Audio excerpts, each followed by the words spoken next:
good time zone. And a happy birthday to all of those around the world.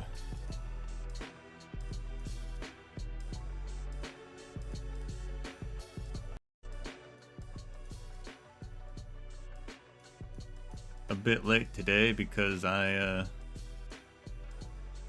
got distracted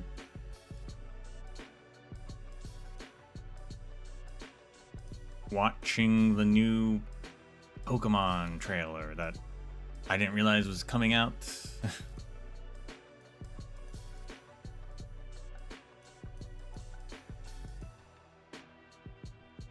But it is. Was.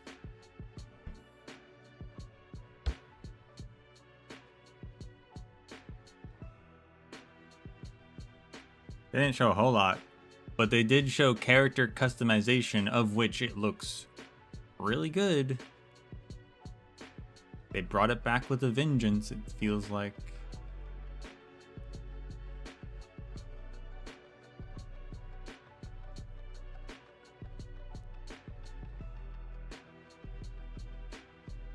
But that was the highlight, I feel like.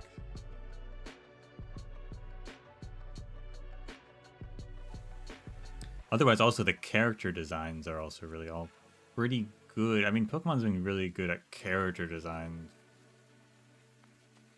Perhaps always, but I feel like certainly in the past few generations.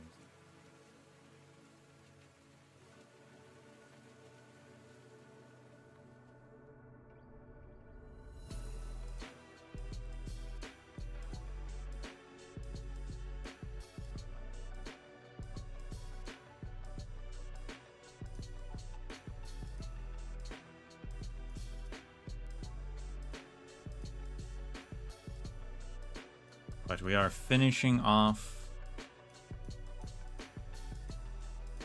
Such is the joy of our reunion today.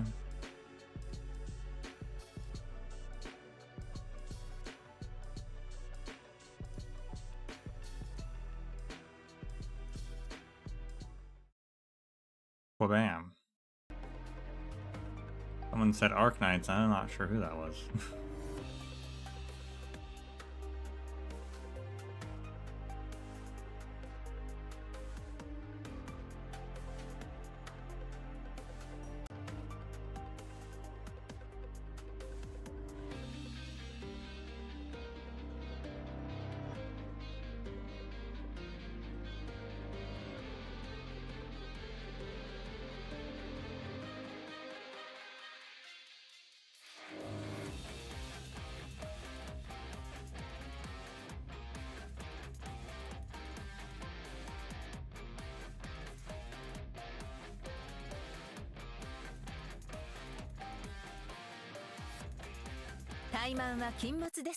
And maybe, just maybe, we'll do some E2 upgrades. I'm not sure. I can do you. I have the defender chips because I had a lot of spare defender chips for some reason. I doubt I can do Blaze. I'm not prepared, and I doubt I have them. Be surprised though. Never know. I'm 4 short. 4 short.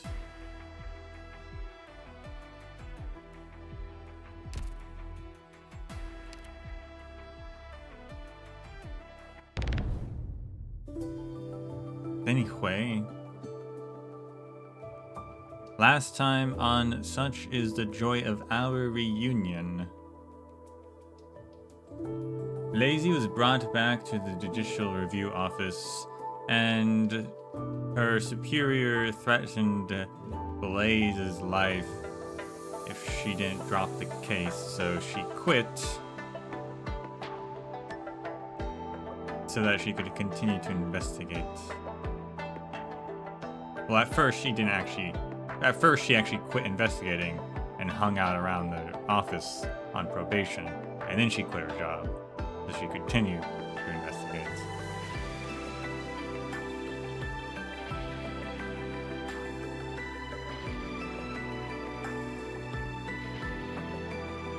And Blaze is taken to Xingju's home, where we learn she's actually the adopted family member of the Ning family.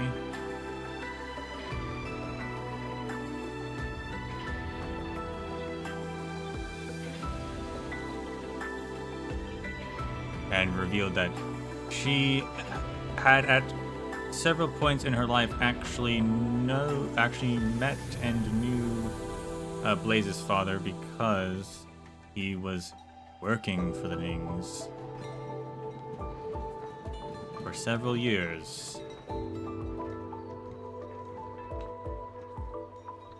So he did personally know Grandfather Ning when he asked for the reassignment on the mission to Victoria. So it definitely seems, like Ning were helping him out in that regard.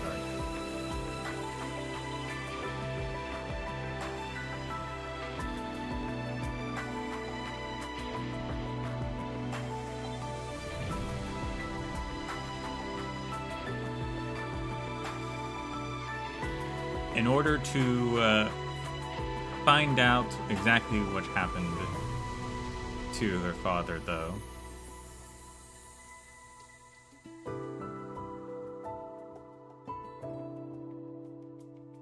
Blaze and Lazy come up with the plan of just going to the Feast of 100 Delicacies and asking the Trulong himself to open up the case, so they can find out like what is being covered up and everything.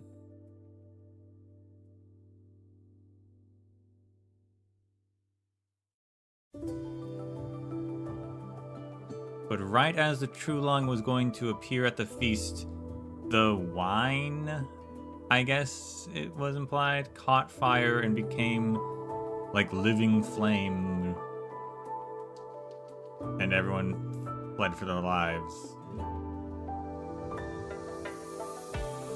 And then one of the Imperial Guards attacked Blaze for sins of the father nonsense.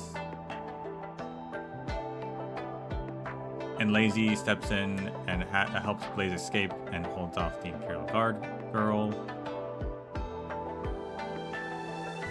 And we learn that specifically her mother, Blaze's mother, seems to have been the traitor from 40 years ago, which does explain why her father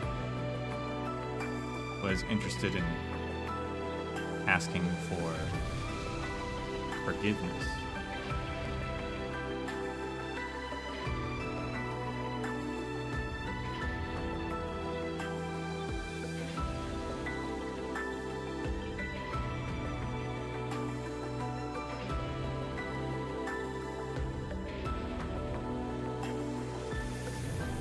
I think there is also a conversation with Zola and Chi, in which Chi warned Zola that, you know, if Wong found Ya, a Farenmut, to help him out, who's to say he didn't find others?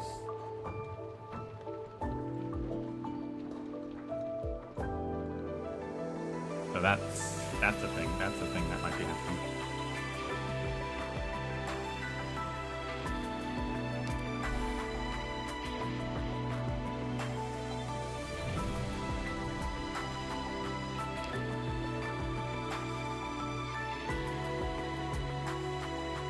Golden rice crust. Golden rice crisp covers the plate, crack open to reveal the dish beneath.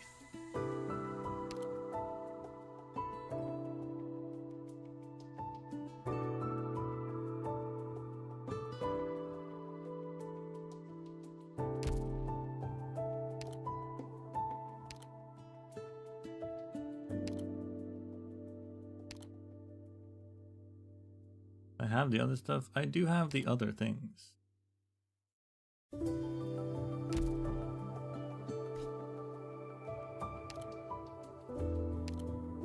Let's do it.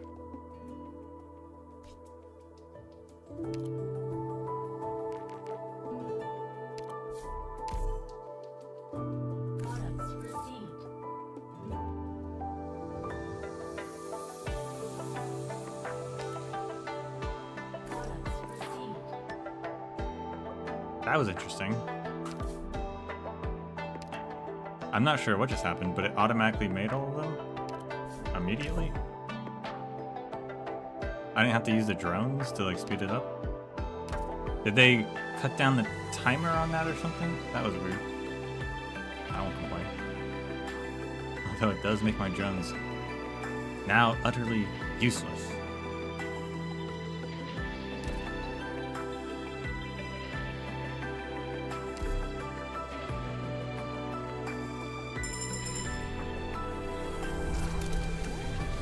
Trying to keep you here?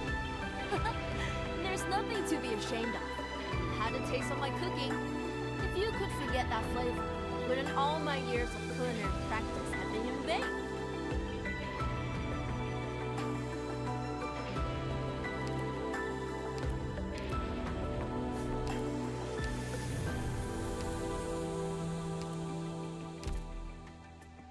And we'll try out skill 3.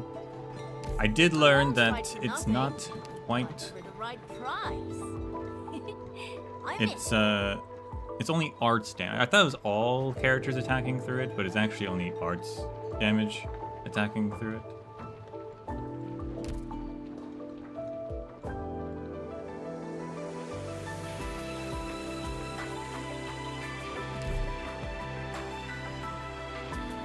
Not as good, but still interesting. Still an interesting niche mechanic.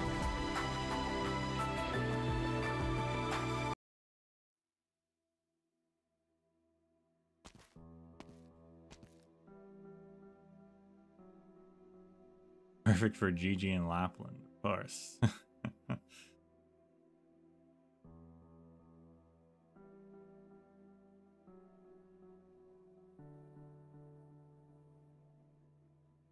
One tangerine cake to go, please.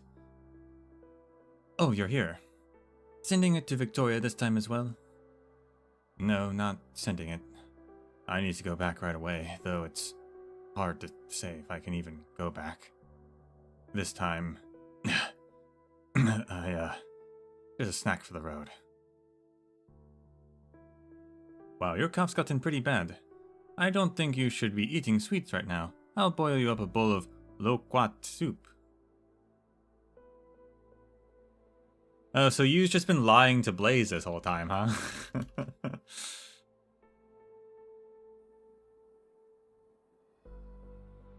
Loquat is a fruit. Apparently. Native to China.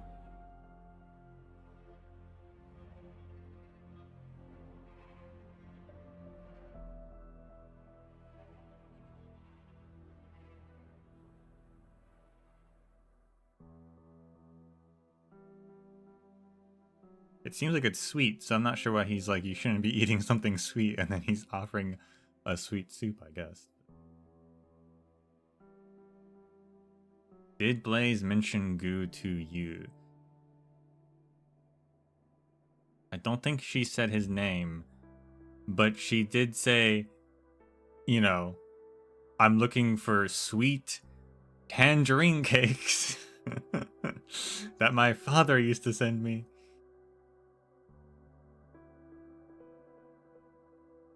And you apparently was making the sweet tangerine cakes the whole time.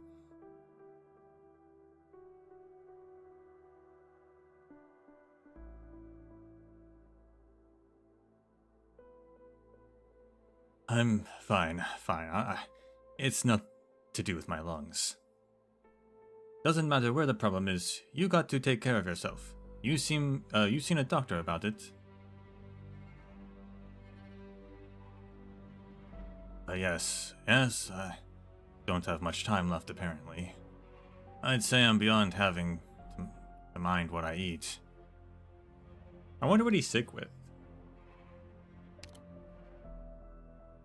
Not to do with his lungs, so it's not like consumption, pneumonia. Not that, I guess.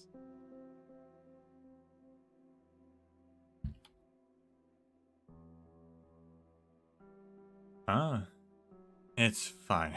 Everyone has to die someday.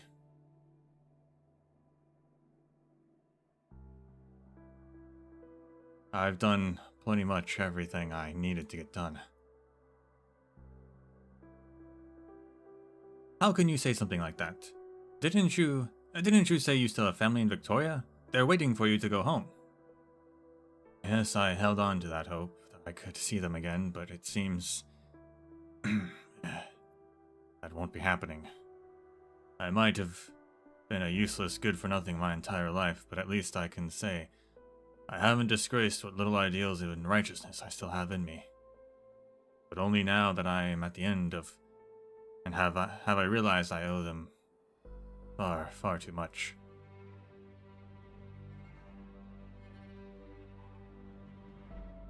Isn't this just how people are? Things like that happen from time to time. If you try to be perfect people pleaser, you're a fool.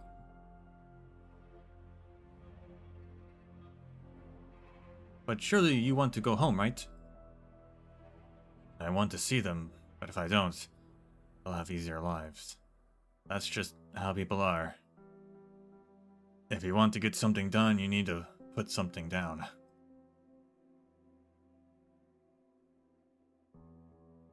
Everyone else has to put their things down, so I should too. I've been in your care for so many years now, young chef. Even my final few words in this revelry of mine are for your ears only. Then, is there still something you want? I want...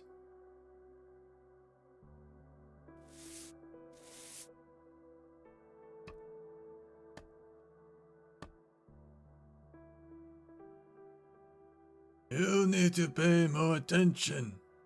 Look at this spot you swept, it's still covered in ash. Make sure not to miss any corners either. Any dirt has to be cleaned. We are moving out soon and we cannot leave behind any trouble for the house's next owner. It's rather late, Mr. Ning. Where are you headed off to? Oh, don't mind me.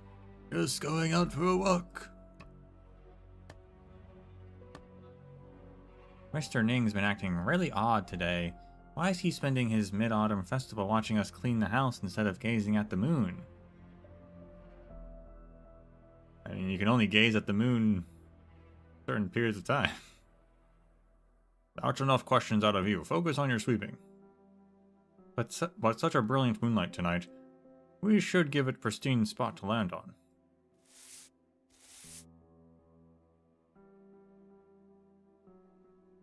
I guess it's nighttime. Didn't look nighttime, but now I see the moon out there, so...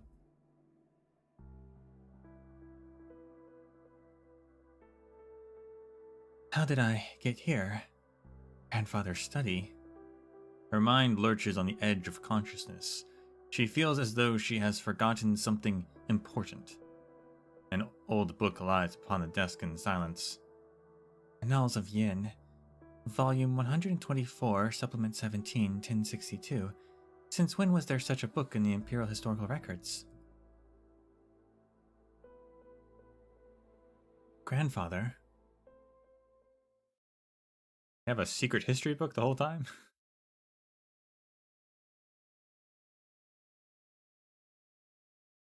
You know, it's been years since there was a criminal thrown into the 5th floor of this prison. What's the story tonight? Yeah, assassinating someone at court. The Imperial Guard themselves are dragging the culprit here. What a ruthless... Shush! Don't think too hard about it, and don't ask too many questions. Just keep a close eye on the culprit. You and I won't be enough to fix any mistakes.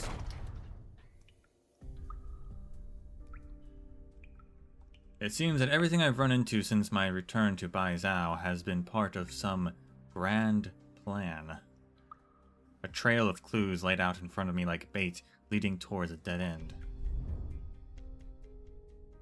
Did Lazy get arrested? Not what I expected from her storyline. Not only was the perpetrator highly skilled in Kung Fu, but they also had intimate knowledge of the Judicial Review Office's layout.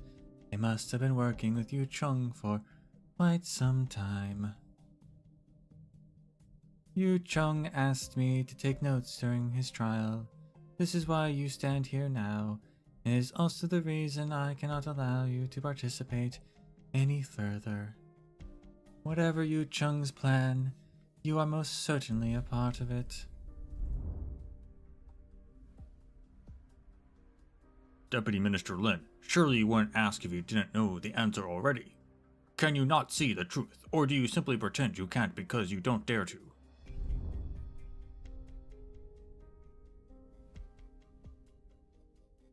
What makes you so dead set on the case, Censor Jae Jun?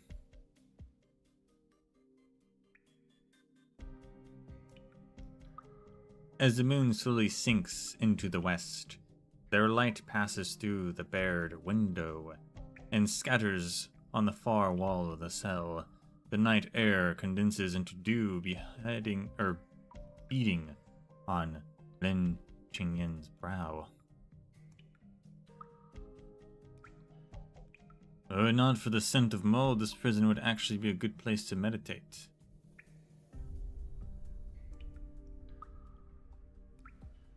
Indeed. While I was waiting here, I managed to figure out many things that have been on my mind. It was you who set the scrollery on fire. Was it an answer I gave you here, or one you puzzled out beforehand?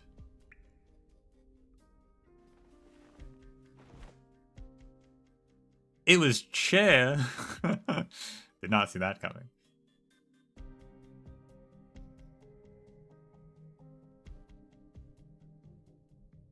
We meet again, Deputy Minister Lin.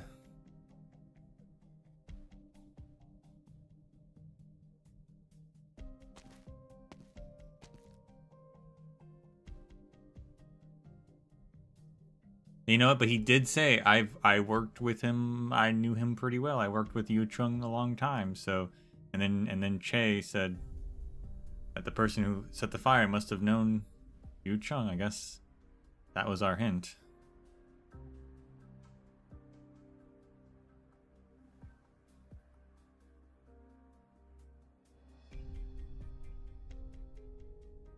Here, I'm not in the mood to discuss snacks with you right now. I've got people to save. Calm down. Take it easy. Is it use being so high-strung when you have so much to do? What do you know? All I know is that if the heat ain't right, don't take off the lid. You can't skip out on meals if you have something big to do. If you don't eat, you're not getting anything done. Here, try this. Is this the tangerine cake you're looking for? Weren't you always saying I wouldn't be able to find it even if I searched all of Baizhou? I also said I'm the best chef in all of Baizhou. As long as the taste exists, I can replicate it. And this one's my own creation. It won't count for our bet. Isn't this the same tangerine cakes you made before? Despite her skepticism, Blaze shoves a cake into her mouth. She has tried many fine dishes over the last few days and learned a lot about how to critique food during that time. The cake in front of her cannot be considered tasty. Xingju is right. Too much sugar will overwhelm the fragrance of the tangerine peel, while too much oil destroys the texture of the cake itself. It is not a tasty snack, but it is an exact match for the taste in her memories. How did you know this recipe? You were so hung up on my tangerine cake not being sweet enough, it got me wondering what kind of chef would make them that sweet. Then I thought, what if the one who made them so sweet didn't do it for the taste? Yeah, that means... You said you ate these in Victoria, right? I'm reminded of a regular customer I had many years ago. He always ordered some tangerine cakes, and said he was going to send them off to his daughter in a foreign land. I told him they'd spoil long before they got to her. But he refused to believe me. He'd process it a bit himself and wrap it up in a layer after layer of letter paper. You could barely tell it was a letter or some food by the end of it. You knew him?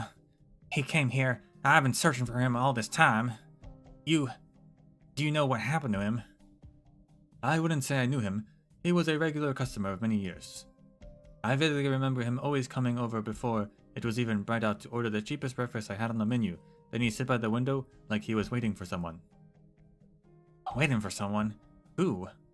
How should I know? See for yourself. Everyone did know him.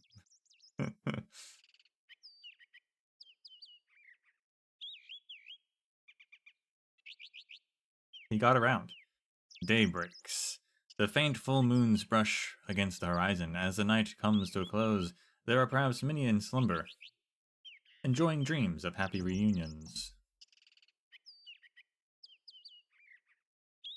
Diligent hawkers are up early, setting up their stalls, their shouts echoing down the streets, arousing the sleepers of the metropolis. Blaze spots a familiar figure by the street corner.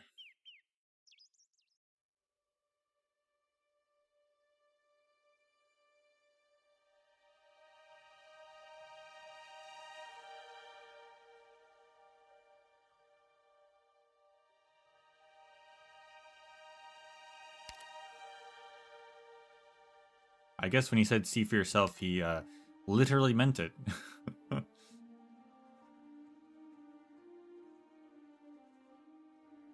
This small restaurant and that serene manor are separated by no more than a street corner, a fact barely worth noticing during normal times. Was this what he was looking at year after year?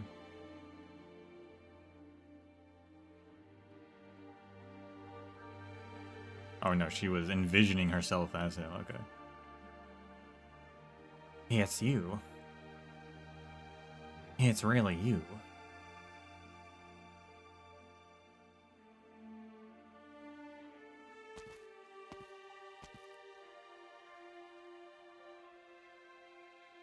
You're here. I never thought I'd see you again in my lifetime.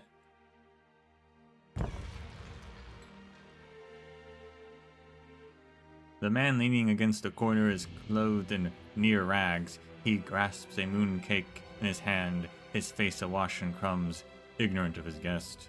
A smear of light leaks in the bars of his cell window, painting the criminal's gaunt face in stark relief. The Judicial Review office is truly kind. Even us prisoners get a mooncake for the Mid-Autumn Festival. It's delicious. Want a bite? No need. I will be having my meals in this prison soon enough. I will have my own to enjoy. Pity we still have so much to talk about. It's not quite the same without something to munch on, right? The old man lets out a dry laugh, taking a seat across from the shabbily dressed prisoner. For decades, you have wanted to ask an old man like me your questions. I suppose today is your lucky day. You should hate me, Mr. Ning. You were one step away from being able to go back home without a heavy heart, one step away from enjoying your twilight years with your family. Just one small step. I really should hate you. When you put it like that, I would like nothing more than to charge at you and tear at your flesh with my teeth.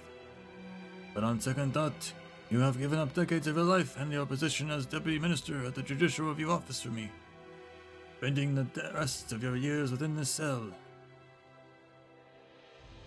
No matter how you look at it, it should be you who hates me. You're overthinking it, Mr. Ning. I said it before, but I was never any good at my job, or at being a decent human being, not like Gu Chuen.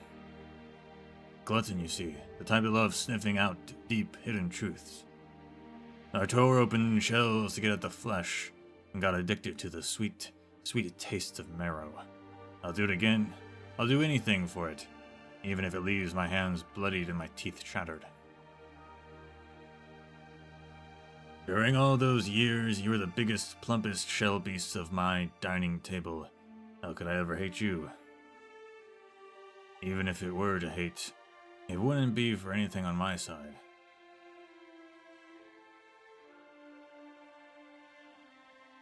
Your teeth are still in fine shape. I never saw them chip while they were gnawing on my old bones.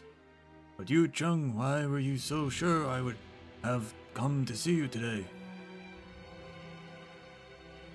If I had just walked away from all this, all your plots and plans would have gone to waste, no? Because I understand you. I understand you far too well, Mr. Ning. I simply had to gamble that during the years you spent bobbing around the hierarchy of mandarins, you would dirty your hands and still retain your humanity. You let Gu Chuin live on while he was right under your nose, after all. Raised his daughter to boot. You care about the fate of that child, those two children rather. You wanted to see those girls live carefree, innocent lives, while you yet live. You knew that if you did not relent one day, they would never know peace. And so you came to see me. You had to. You have looked into these matters already. It seems you managed to find out most of what should have been found out. How long did it take you? I only finished deciphering the clues and piecing them all together last year. It shames me to admit as a deputy minister, but my pace was a bit too slow. Gu Chuin, on the other hand, he managed to figure it all out years ago. I never considered that. The year he returned to Bai Zhao, you managed to put him under your watch. You never thought he would copy decades worth of letters from your home. By peering through all those letters between Grand Mandarins and nobles, he, 9th rank ceremonial officer, found every survivor of that murder case. He unraveled the threads and pieced the truth together. Gu Chuin's diligence knew new bounds. I underestimated him. Anything more you wish to say, Mr. Ning? What is there to say? What sins must be omitted? I shall omit. I really did send someone to kill the Minister of Justice who presided over the Grand Preceptor's case.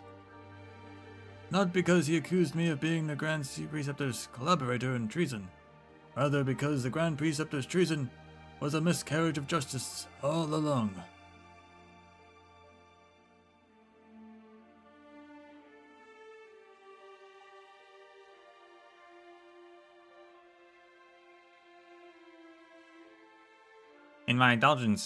Indulge in my curiosity, Deputy Minister Lin. What did you figure it out? Or when did you figure it out?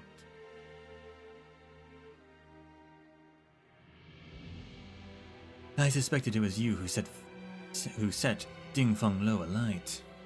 Why? What would I have to do with that incident? Call it a hunch. Though you might not have used your kung fu at the time, a mask was not enough to prevent me from thinking that person's figure and skills are familiar. Very familiar.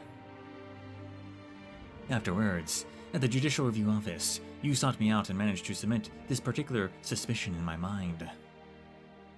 Come to think of it, you must have been in close contact with Yu Chung as early as when I was preparing to impeach him.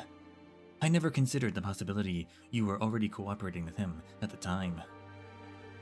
From the scrollery fire to the hanging scroll in Ning Manor, and then on to the fire at Ding Feng Lo, this recent string of mysteries was you trying to lead me along a trail of clues, wasn't it? That was a rather rushed and sloppy now that I look back. In the fire at the Feast of 100 Delicacies. I must regret to inform you that that was not my doing, truly. Merely an unexpected turn that happened to align with our goal. Why did you two do all of this? Ridiculous as it may sound, this all started with an old case. Not a large one, yet not small either. A case I happened upon by chance after I joined the Department of Discipline and Supervision. The Minister of Justice assassinated by a beggar in the middle of the street. A case I could barely believe, yet one hastily closed without meaningful build-up or a satisfying conclusion. Though the assassin had been executed, his identity, his motive, there were too many vague unknowns in the file. As I dug deeper, I noticed that every thread led towards an even bigger case, a case that I had snipped all those threads short. The Grand Preceptor's treason. You've investigated that case too. The betrayal of the 3 Grand Ministers, a case large enough to shake the court, and one that implicates countless others. Forget finding the truth, even just mentioning the Grand Preceptor's name at the time was the greatest of taboos. The Grand Preceptor incited the prince to regicide. This was all the history books had to say on the matter. But nobody knows the truth of what happened the night the old True Lung passed away. Who was it who mobilized the city guard? Who went into the palace? Only later did I realize I was not the only one looking into this case. Was this how you got to know Yu Chung? Should I rather call it foul beasts of a feather, or friendship at first sight? You said the two of you were able to follow the trail. So how did you determine the Grand Preceptor was wrongly accused? It wasn't our research that led to this conclusion. The one who brought everything to light was Gu Chuin.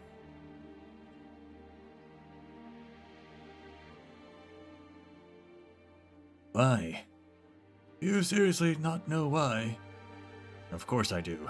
I just wanted to ask you how this why tasted when you said it aloud. The people cry out, their hearts uneasy. Only those who have experienced the struggle know that Yin's current peace and prosperity were hard won. It was a very, very long time ago. Did Jia really set the fire yesterday? He did not set the fire at the feast. That was someone else. Probably Wong, I would imagine. I don't know.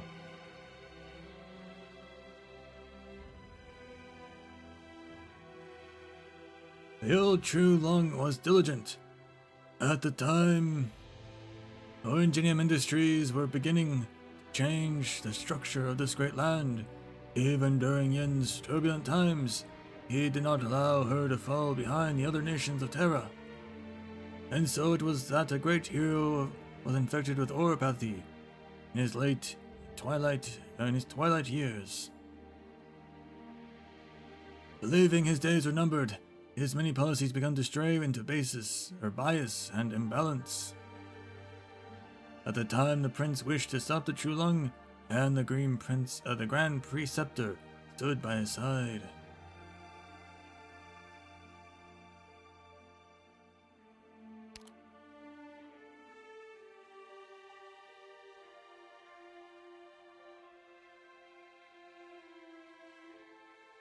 Did the old True Lung get infected? Is that what that's saying? And so was it that a great hero was infected. Believing his days were numbered, his policies began to stray into bias. I'm not sure who's his in this. The True Lung... Was the True Lung infected and then his policies became crazy because his days were numbered? Or his policies became crazy because the great hero's days were numbered? I'm not sure. I assume the old True Lung was infected.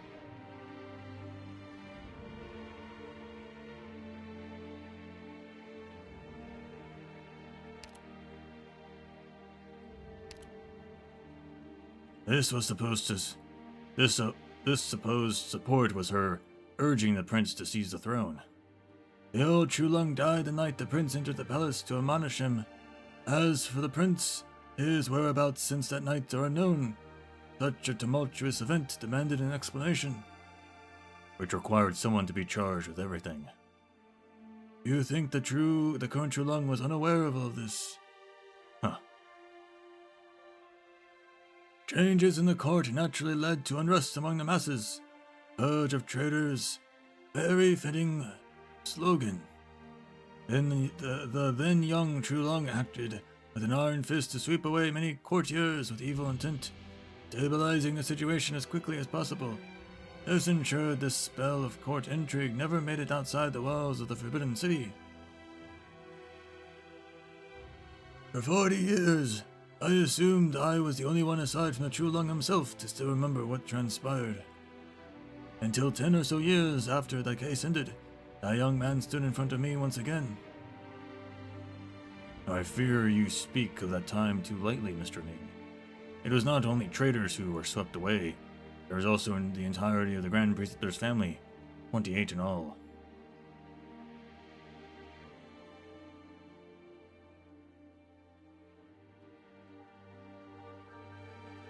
They were all sent to prison.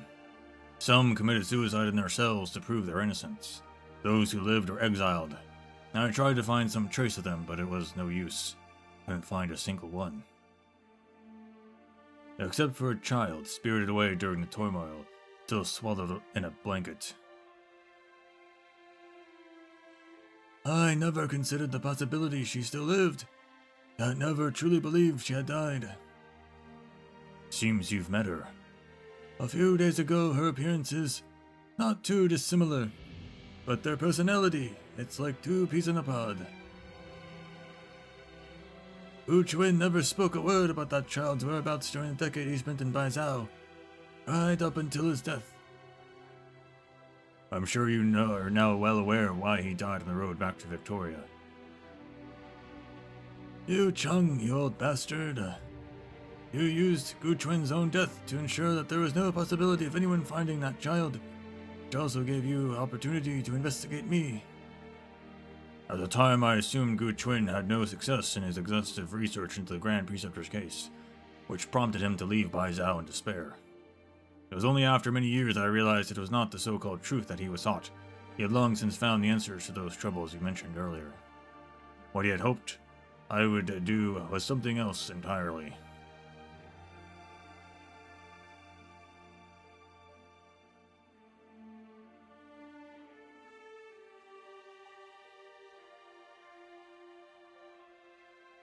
I don't understand. Are you telling me you two knew all along that Blaze was the orphan from that case? Your investigation should have already revealed that Gu Chun and Yu Chung knew each other. After taking the child away, Gu Chun kept the secret of her whereabouts to himself for decades, but before he met his untimely end, he confided in the only friend he had, Yu Chung. After his death, Yu Chung immediately began to search for her. However, he was unable to personally act as Deputy Minister of the Judicial Review Office. He entrusted the task of performing discreet inquiries to me, far from the center of court politics, so as to not attract attention. By the time I found her in Victoria, she was already infected. I could not take her back to Baizhou right away, for the sake of protecting her. I had no choice but to place her in the care of a medical organization that treated the infected.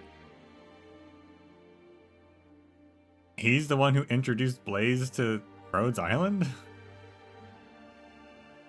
Fascinating. So it was you. You were already aligned at the time, I see. But you were also part of this plan from early on, Deputy Minister Lin.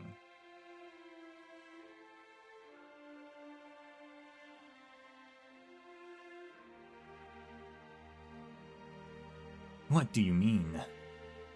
The Blaze should know him?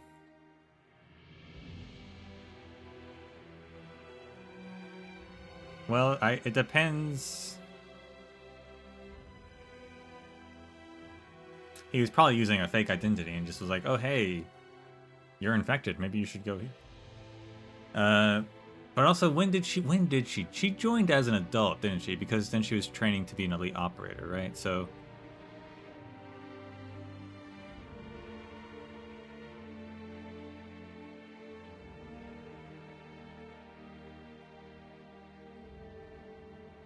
yeah, he probably used a disguise, I guess.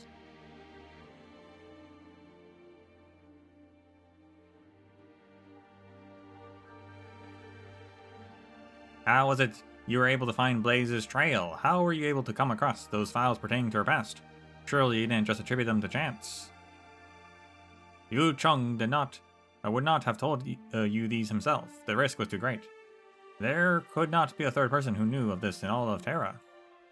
But he was always searching for a suitable candidate, one with courage, who stood for truth. He has long since been ready to give his life for this case. I am happy to dirty my hands doing what must be done in his stead. But that's not enough. We need someone else, pure and innocent, one who could use honest means to lay bare the truth. It's nearly time. We still have one last opportunity. Do you still wish to bring the truth out into the light of day, Deputy Minister Lin?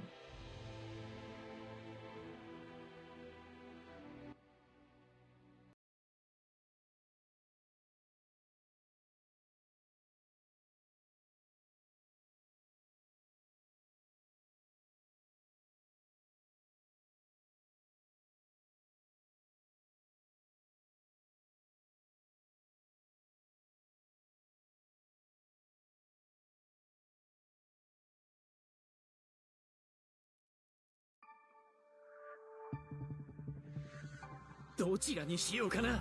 決めた。こちらだ。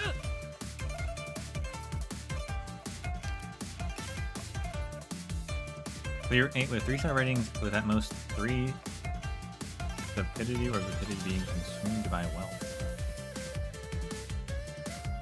What is wealth?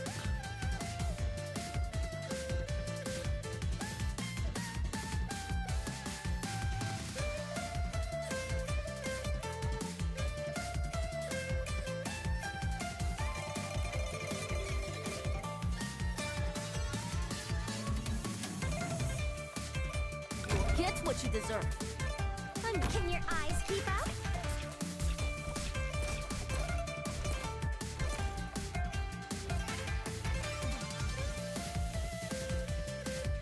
Feels fresh every time when some losing sight.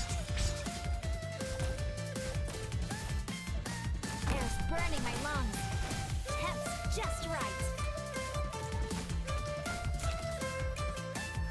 That is wealth. Spits copper coins to deal heavy damage at long range. When out of coins, does melee. Consumes them to regain coins. We don't want them to consume things, okay.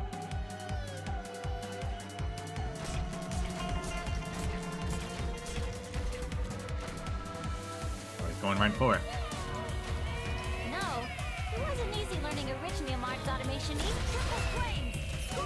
Ow! That hurt.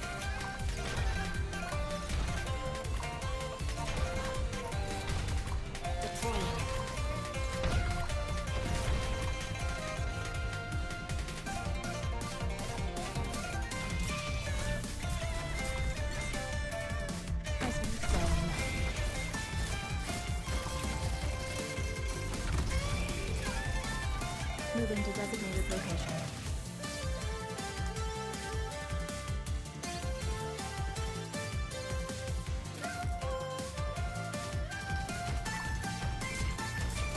My blood is boiling. Got me going. Ow. Spring breeze, timely rain. Now we sow the grain. No, we break. Branch and bone bear weeds. Mounds and ruins bloom fields. Mission accomplished.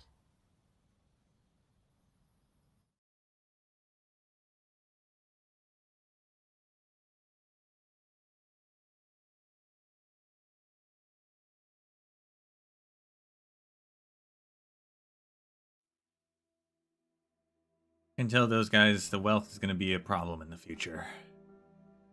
Definitely.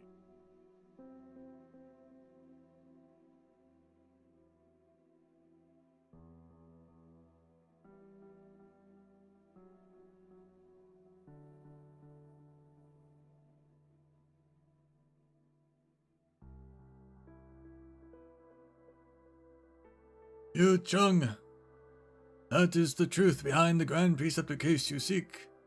Do you have any further questions? You've spoken at length. Yet, you've said nothing about your role in these events, Mr. Ning. Why did you send someone to kill the Minister of Justice?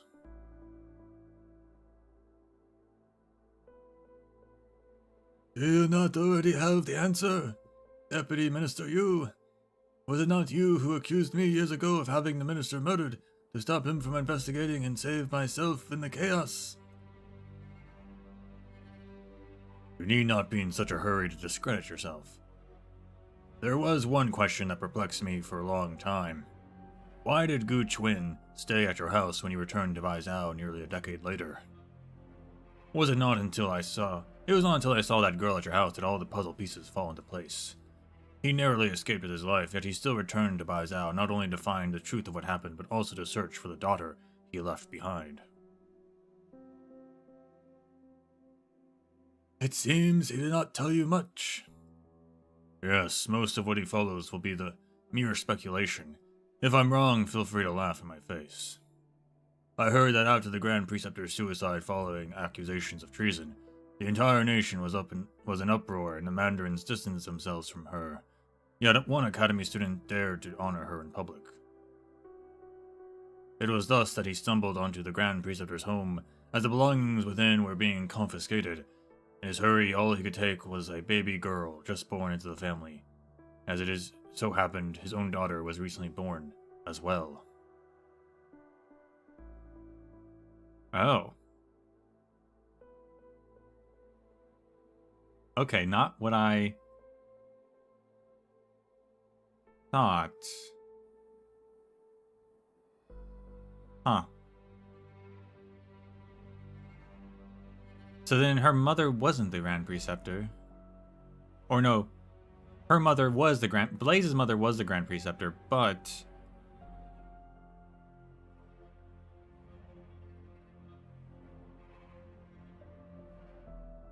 Gu Chuan wasn't her father?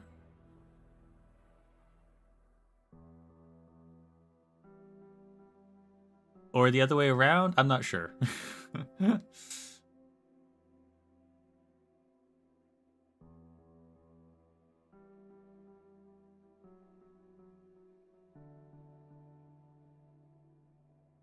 Because I'm kidding. Gonna read a bit more, because now I'm a bit confused by something that was said. As it so happened, his own daughter was recently born as well.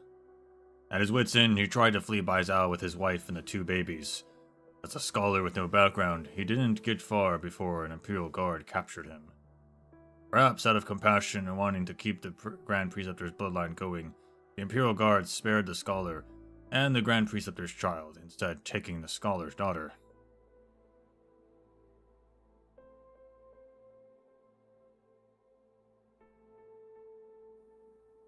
I do not know what Gu Chuan was thinking at the time, but it was most likely he had no other choice.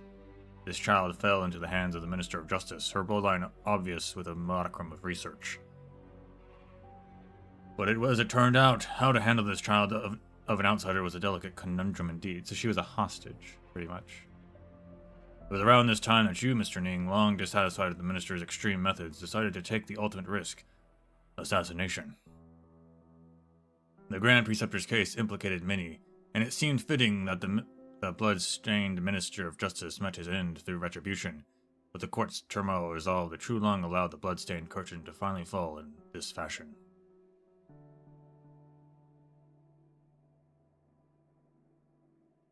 The only unresolved question left is that child. Based on how things are now, she was taken into your care.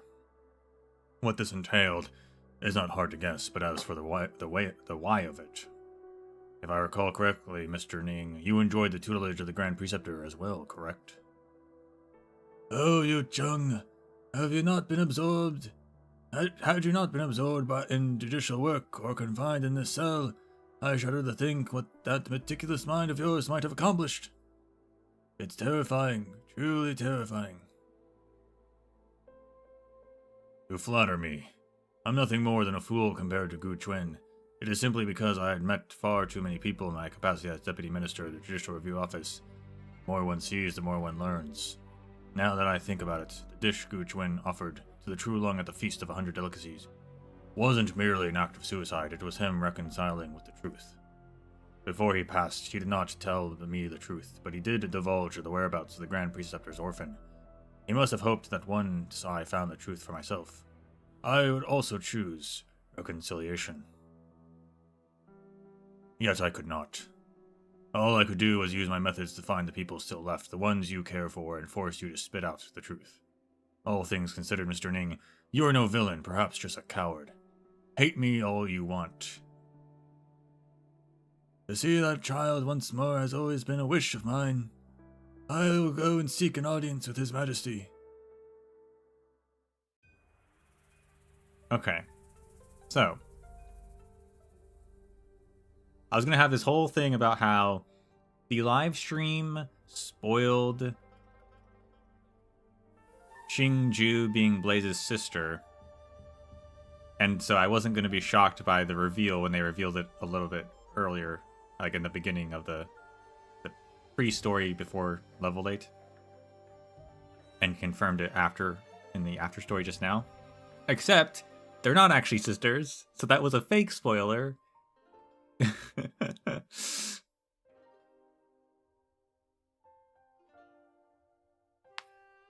Fascinating.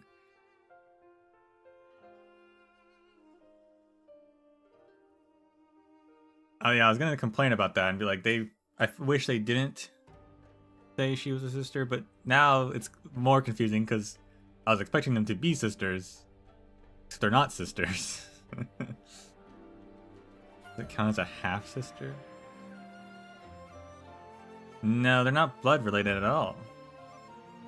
Blaze is kind of an adopted, kind of pseudo adopted, because I guess Guchwin's wife took care of Blaze, so technically they're sisters. Like Blaze was adopted by Guchwin, right? Technically,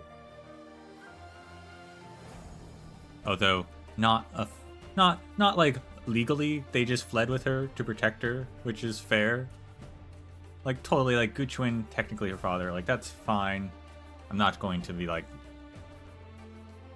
that's not your father. If you want that to be your father, like sure. But this whole time, I was expecting them to actually, and I guess that was the twist as well, is that actually they're not blood related at all. That's the twist. But this whole time, I was expecting them to be fully blood related. That's a good twist in a sense. It's just weird that the cause of it was, the twist was that the spoiler I thought we were given wasn't actually, in a sense, true. So it was kind of like a weird subversion there.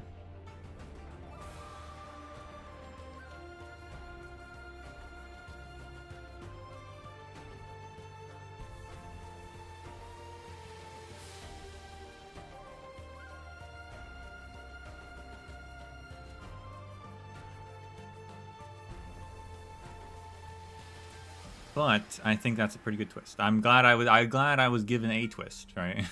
Instead of the twist being ruined, there was actually an even bigger twist.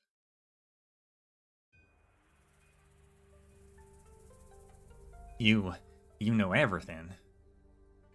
I only just found out. I still want to ask you, how are you so calm about this? It was a suspicion I hid away in my heart for many, many years, one I have finally found proof for. Like a thorn stuck in your palm, it may bleed a bit when you pluck it out, but you'll feel much better afterwards. Why won't you say something? I don't know how it all came to this. Should I feel sad or anger right now? I don't know. All I know is that my mind's a mess and my heart feels like it's being stabbed. Who the hell am I supposed to set ablaze with this fire crawling up my throat? Well, I have a question for you. Blaze, can you tell me about Guchwin? My father. What sort of man was he? He was an idiot, a nerd, and a liar. I hate lies. I've seen too many damn of them. Greedy lies, cowardly lies, sneaky lies. But never one that demanded a lifetime of commitment. One that cost him his own daughter and himself, all to protect someone who had nothing to do with him. How could he be so stupid? It reminds me of a story I once read. There was once a guard who watched over a rest station by the river. One day, he saw a flood coming from upstream. He wanted to run upstream and tell the people there to close the sluice gates. But he had only run halfway when he saw the river was rising too quickly. It was too late to close the gates, so he immediately decided to turn and warn the villagers downstream to flee. Back and forth he ran until finally he was consumed and swept away by the flood. He didn't manage to do anything or save anyone. Get to the point already. Would you say this man's deeds sound familiar? Fine, I get it. Well, I don't really get all the details of your windy-ass story, but you're talking shit about him, aren't you? He wasn't a bad guy, okay? He was just, I know you've got good reasons to blame him, duh, but if he was the one who threw you away, why would he spend so much time coming back to look for you?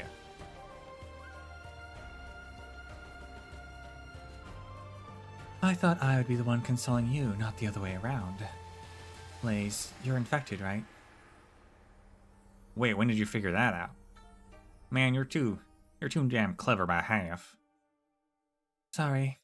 I didn't mean anything untoward. I was just thinking that it really should have been my fate to be. The hell are you even talking about? What, you think you've done something wrong and deserve a worse fate? Please, my life is awesome. I've got lots of buddies and I found a dream of mine. If anything, you're the one who got it bad, growing up all by yourself out in that big old mansion alone and miserable.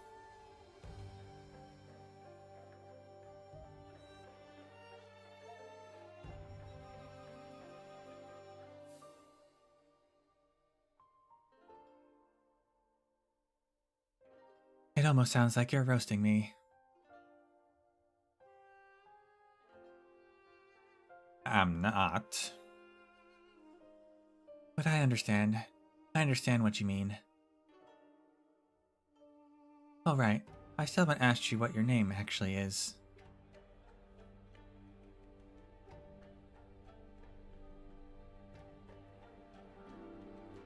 Ju Huang. Gu Juang. It's the name my dad gave me. Wow, I forgot how long it's been since I last told someone my real name. Well, that's it. That's the last of my secrets. A blazing candle to ward against the dark. Ju for a candle, Huang for a blaze, and a family name Gu to ward you. It really does sound like a name he would pick. Blaze, would you say I've only really gotten to know you now after all of this? I guess so, yeah. Wait, no, I still got lots to tell you. And I need to bring you to Victoria to have a look around. My mom, or rather your birth mother. You should probably go see her. Yeah. She's still alive? Who said she was dead? She's still hale and hearty. She lives in a small town in the western Victoria. I'm glad she didn't get involved with the war, actually. She's...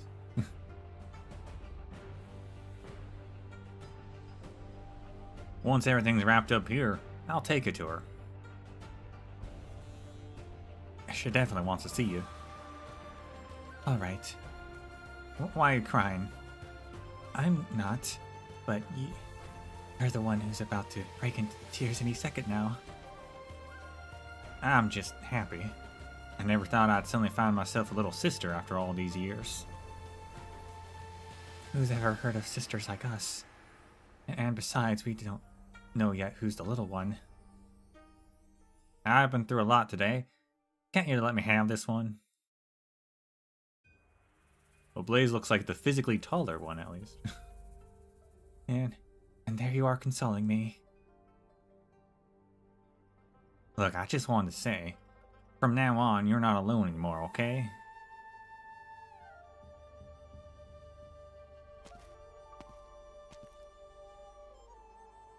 Man, isn't that lovely? Out of the myriad flavors in this land, the taste of reunion is the sweetest of them all. Really now? Damn it. Why am I tearing up for? That's the last of my worries settled. Alright, the judicial officer at the Forbidden City last night. Lazy. She was being hailed up by that Imperial Guard lady when she sent me flying out of the city. What should we do now? This isn't over quite yet. I need to go and finish off what I should have done in the first place. What are you planning to do? Demand an explanation for everyone's sake.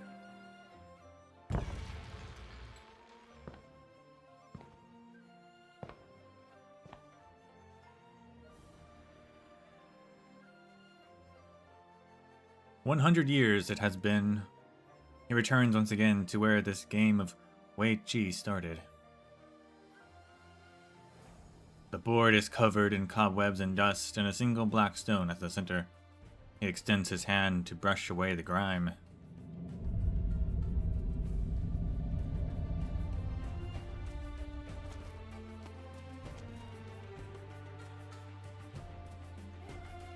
This is really the least secret soy sibling story there is. Like, it's clearly there, obviously, but also it has nothing to do with it.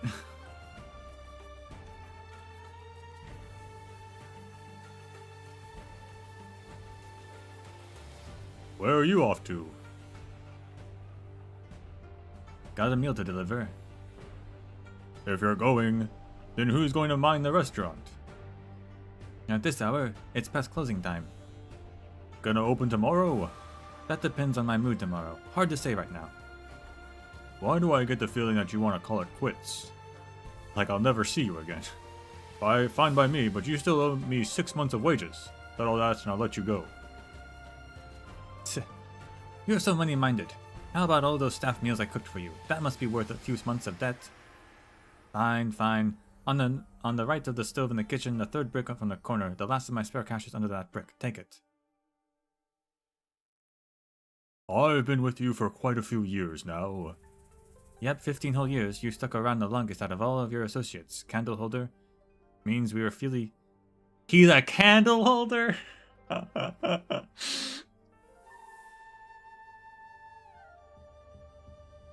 That's really funny.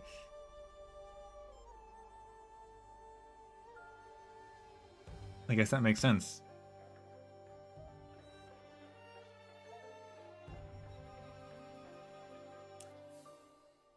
Means we were really fated to be.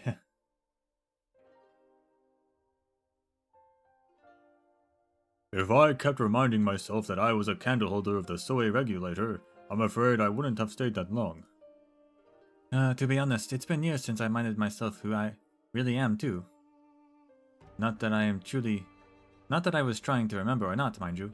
Whether as a man or beast, I found this life fulfilling of delightful flavors. Nothing to complain about. Best you keep not remembering. I fear if you do, you'll forget the tastes of man.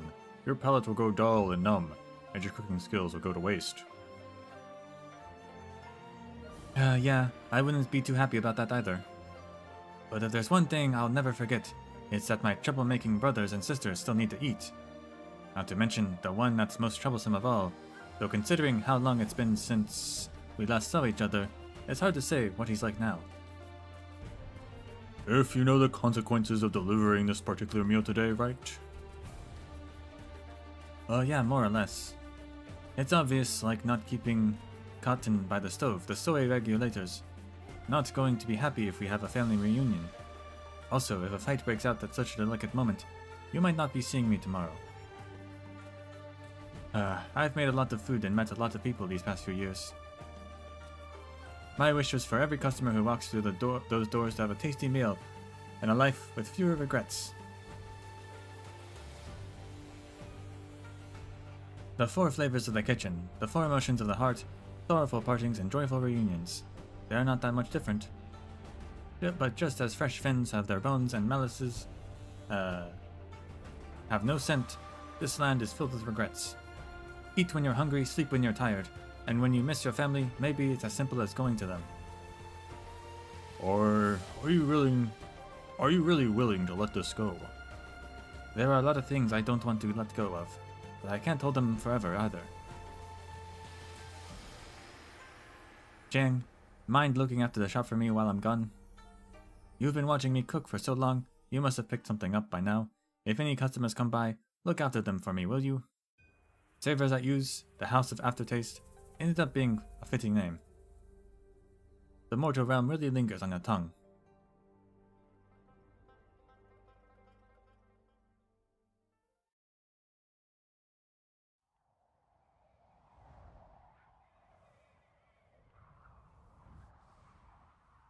Forget about Blaze's family drama.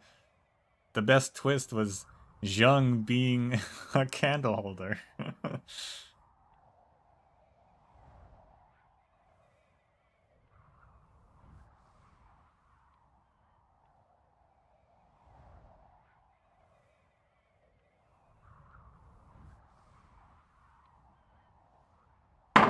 Oh, ow.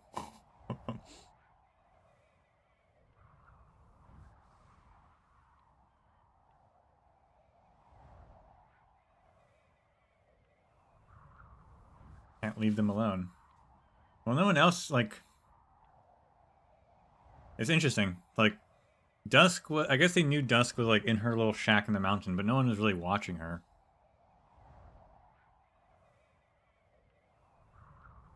No one was really watching Ling either, but they had a specific candle holder for you, just to, like... Who decided to become his employee as well.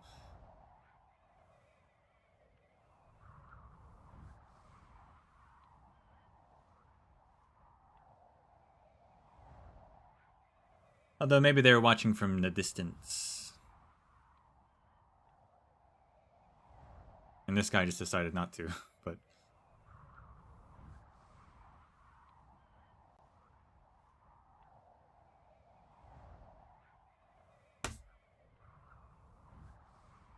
Oh, Captain, my report. The patrol battalion has dispatched all their men and sweep searches are underway in 8 districts. Still no sign of the target. It's been an entire day. Before day breaks, we must... Heard you're looking for me. Who's there?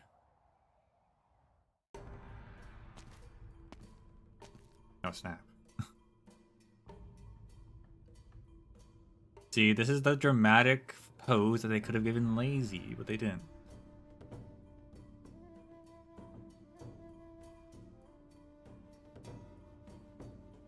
Out of my way.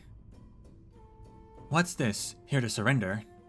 Good. You've saved me the effort of searching the entire city for you. He's not the main character. Not yet. If I don't care if you want to take me in for that for what I did at the feast or who I am. Now's not the time for it. I've got urgent business, so you best move it. Ha. I've never been this pissed off before. If you really want to get in my way, then come try me. Huh. What are you going to do? I'm here to deliver a bowl of longevity noodles to the true Lung.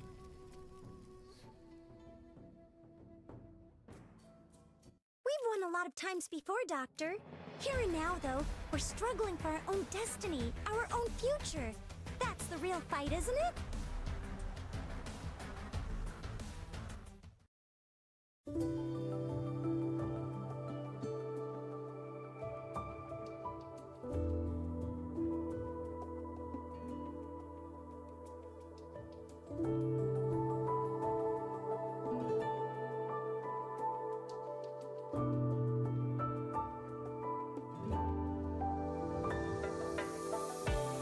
I will say, we are... It's weird that they've not explained Blaze Altar at all. I thought that was gonna be a thing. They're like, yeah, she's a caster now. They've not said a single word about that.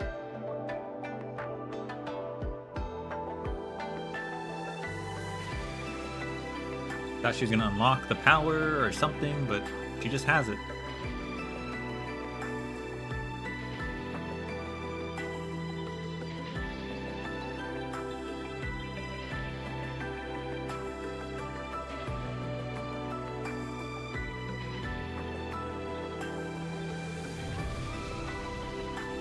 I mean, even Aofiala at least put on her mother's research coat, and that was like, she's the altar now. But Blaze is just the altar from the get-go.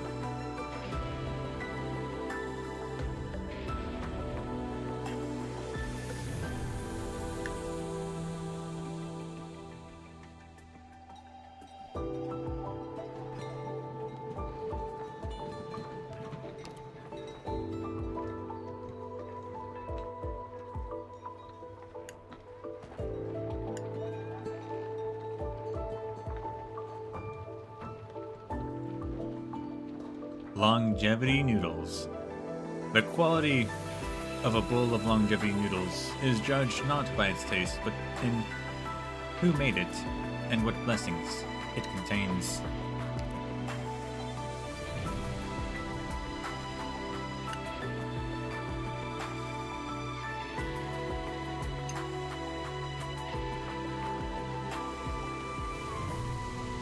I guess you needs to be upgraded a little bit, because my goodness, he died.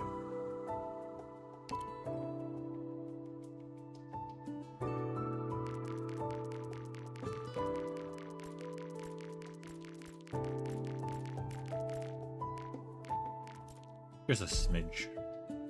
Maybe we should watch something else while we're eating?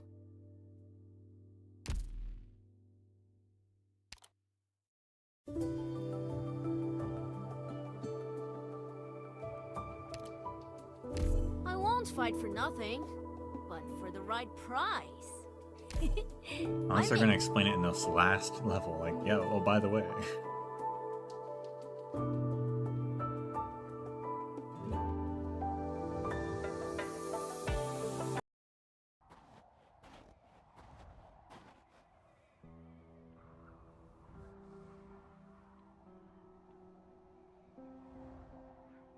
Oof.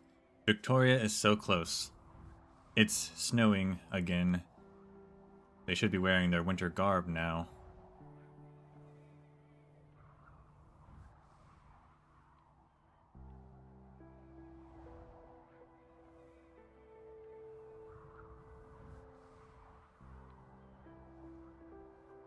She was like a little stove as a child, aflame with passion in her veins. This snow and wind won't faze her.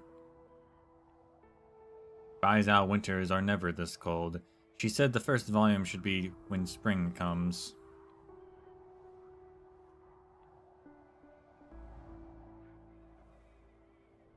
That's good. At life's end, I find no worries left to bear.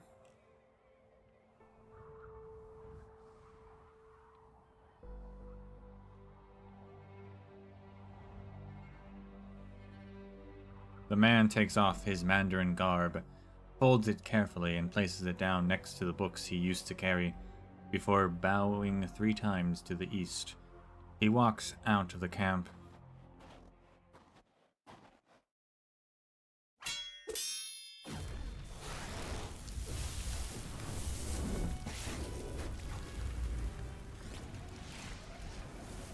Your flames are indeed hotter now. Your arts are greatly burdening your body, infected. Scared of the heat? Heh, it's just my blood. Though I know I'm not. Though I know I'm standing here now only because so many others have shed their own blood. Seems like you already know a lot. Not much at all, but there's just one thing I need to know. Those who held their names erased, those who died dubious deaths, when they need an explanation, an answer. To be honest, I don't think my life would have such a complicated backstory, or that I'd fight for something other than an infected. But now I realize that injustice is the same for everyone, and I will spill my blood and end every injustice I encounter. Burning ablaze with your blood, infected, you resemble the righteousness of old. But don't rush into the conclusions about justice when a single leaf blocks your view of the entire forest. In any case, I have been ordered to bring you back, and you absolutely cannot be let free. I know. I've met your type before plenty of times. I guess I can't paint you all as bad guys. You've just been trained to shed no blood or tears, so you stop caring about anyone else's. Whatever. I won't argue. You sure you can try and stop me, though? You are the enemy, but your courage deserves praise. Be careful now. I'll spare your life, but I can't guarantee you won't lose a limb or 2. Yep. Zhongguin Bailei Zhongfa. Cleave.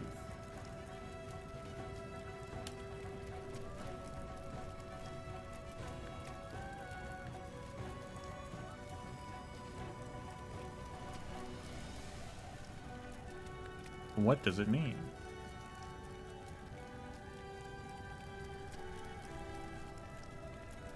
It's hard to look up the meaning of Chinese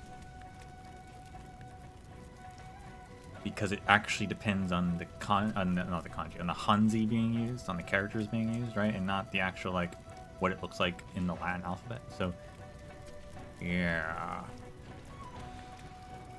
Who knows?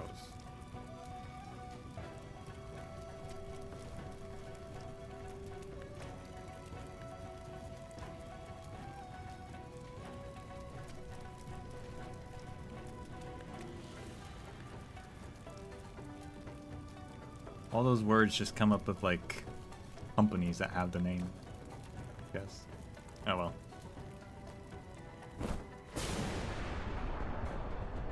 Probably some sort of art incantation, I would guess. It's you. I know you have a lot of questions, but there's only one pressing matter at hand. You wanted to see the true Lung, yes? I'm here to help you. Lin Chengyan, you should be behind bars. And yet I stand before you now. You've already lost to me once. This time, neither of you will escape. But don't worry. I have no plans to fight you alone. Oh, snap.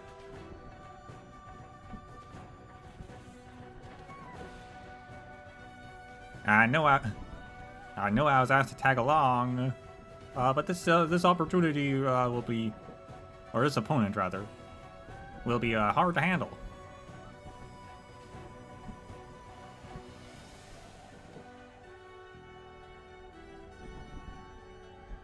An accomplice, even.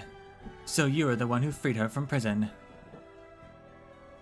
I had to employ some crude measures, rather, but I try my best to avoid harming any innocents. Don't worry about settling the score. I have too many crimes I can't escape from, and this is just one more. When this matter is over, I will surrender myself to the law. But now there is something to be done, and a meeting to be had. A discipline and supervision censor colluding with the Judicial Review Office Deputy Minister in revolt. Such a preposterous scene is the first for me. Technically she quit her job, but sure. Who's this? If it's preposterous enough, then allow me to inconsequentially join the fray as well. Oh, snap!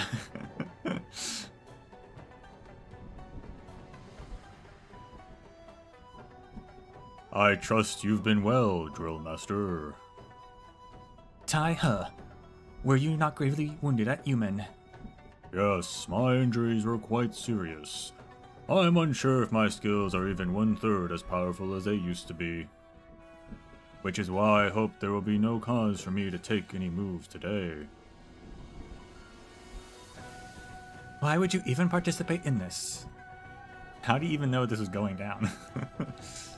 I have yet to grasp the full picture as to why Deputy Minister Lin has suddenly appeared here, but the two of you are my most respected colleagues, so I only ask as an old friend that you two leave some space for negotiation.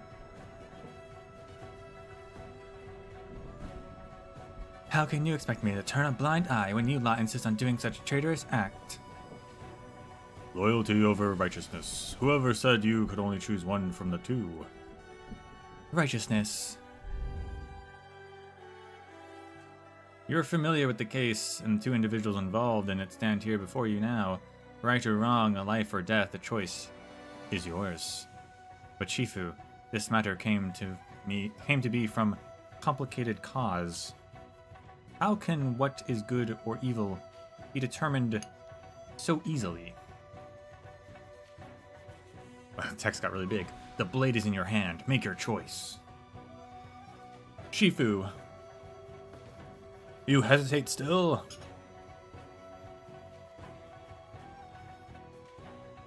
Shifu, if righteousness can only be upheld at the edge of my blade, then what sets it apart from violence? I don't understand.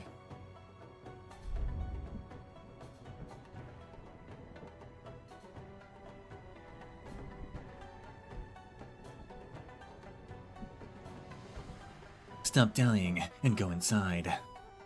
Don't even think about...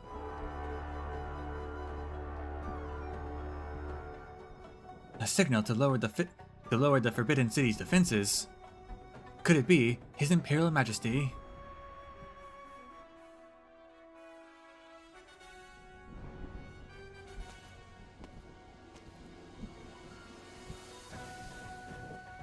You can see the Forbidden City from here. It was still spring when I last set foot in this tower. Much has happened within the last 6 months. The chill has come, and the wind that's atop the city walls is strong. Do take care of yourself, Grand Tutor. I imagine only a few from the court have seen Bai Zhao from this angle. Even from great heights, where the views stretch far, one's sight will sometimes be obscured by clouds. All the more reason that one should see and think before one acts. You know I asked you to become advisor of Yumin? My thoughts were that you wanted me to broaden my horizons and see the big picture. An opportunity, but also a test.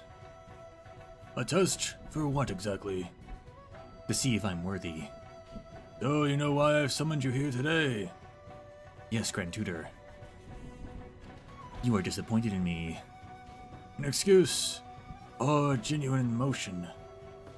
I understand what I did during the Feast of 100 Delicacies was a terrible idea, but there was no other way. Suspending the feast will prevent the Grand Commandant from acting in drastic haste, and also allow the True Yilong an opportunity. It was him who set the fire. Huh. Since your involvement is a slew of disputes, thrice have you been forced to make a choice, and each time you cast the riskiest die. You placed your friends and even yourself onto the chessboard. Have you never once felt hesitation? I dare not claim it never crossed my mind, but I have always considered the choice most beneficial for all. A capable plotter, but the same cannot be said for your decision-making. My plan was to select a young talent, ambitious but not greedy, resourceful but selfless, and give them many chances to hone their skills. If the chance arose, I would entrust them with significant responsibilities. I thought you were a suitable candidate, but it often does not end well when a chess player uses himself. Piece on the board. You remind me of a colleague who is no longer with us. I am humbled. Liang Shun, given another chance, would you willingly leave Changshu? When I started my studies, I was determined to apply my life's learning to the benefit of the people, regardless of whatever position I had gotten from mere chance. My original ambition remains, and I hold no regrets over the choices I made. Huh. The incident at the Feast of 100 Delicacies cannot go unpunished. I will submit myself to the law. The Sky Mirror Pavilion's archive is lacking a transcriber. You will begin your duties there tomorrow morning. You have my gratitude, Grand Tutor.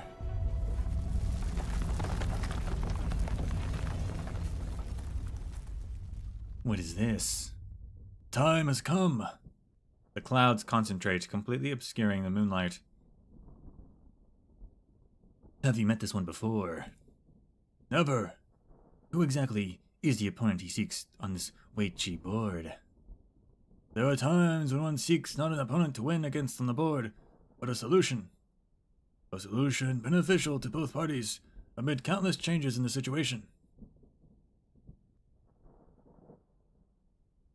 There is something I wish to consult you on. What made you set up that exam in the first place?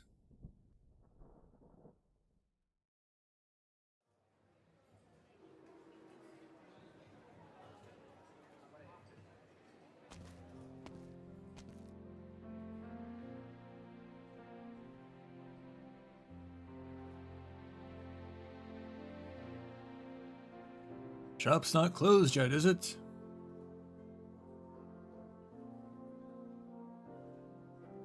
You've come at the right time. I'll close right after I'm done with your order. It's late, so we don't have much left. What would you like?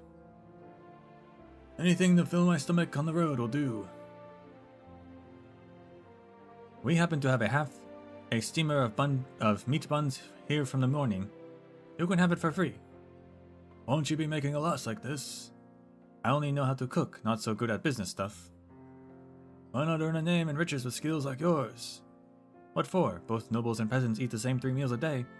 I might as well make more buns than money or fame. If you don't mind another question, how much does a meal normally cost here? Not much at all. The usual soup and 2 dishes just cost a few coins. Anyone who works here and buys out can eat their fill here. I see you have a kind heart and compassion for others. I'll stop that. I'm just a chef who serves about 100 customers a day at most. I can only count on you to feed and clothe everyone else in this realm.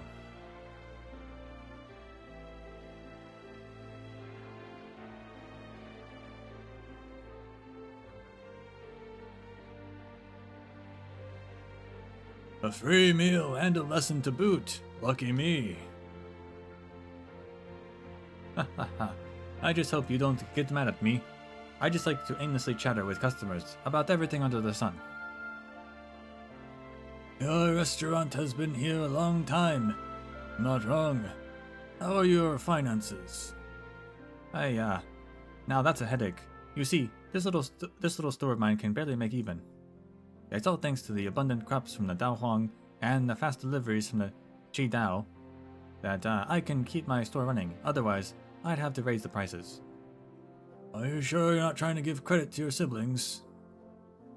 Haha, but it doesn't stop there. My customers all live nearby. Some don't have enough coins, so they make up for it by sending me a few boxes of fresh fruit or helping me repair the furniture. Without their care, this restaurant wouldn't be running today. So you see, it's hard to balance a book like this. But this is how you do business, right? Who says one side has to profit all the time? You give and you take. It's mutual prosperity that brings wealth and keeps the business thriving. Your meat buns are ready and all packed, Grand Tutor. But why don't you try one now? Not bad at all.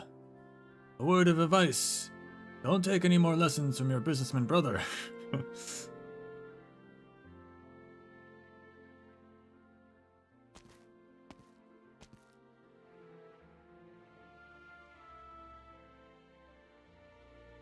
Were you able to get your meal, sir? Yes, I heard the buns from this place are the best in Baizhou. Try one yourself. Wow, it's delicious.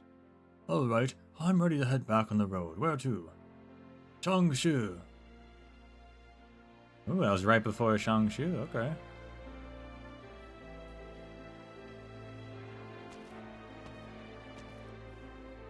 How do I get there again? The 7 streets and 5 lanes in the east of the city. I remember having to pass a dye workshop and a kiln first. My head hurts. It's been so many years, I wonder what's changes. Oh, this calligraphy and painting store is still here. Surely their store sign can be nearly considered a historical relic. I could come back again and for a stroll. Who knows? Might just find it. On a second thought, probably couldn't if I tried. Almost there. This ancient temple hasn't changed at all. No one's been here for years, but it hasn't been torn down either. Just who is feeling nostalgic for it? The lock's already opened. Oh, you're back.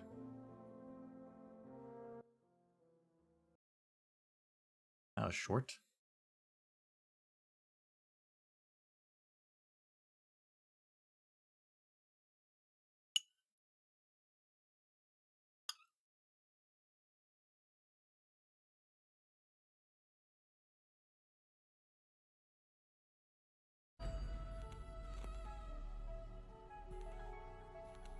Orignium, are you to blame for this battle? Observe and determine the form of infection. Such data will be useful for research. Gluttony. Abomination born from the heart of the Sui proxy, awakened from dream-devouring disappointment. There is taste in reunion as there is remembrance. There is taste in joy as there is sorrow. There is taste in pride as there is in regret. And I was not expecting a rock song.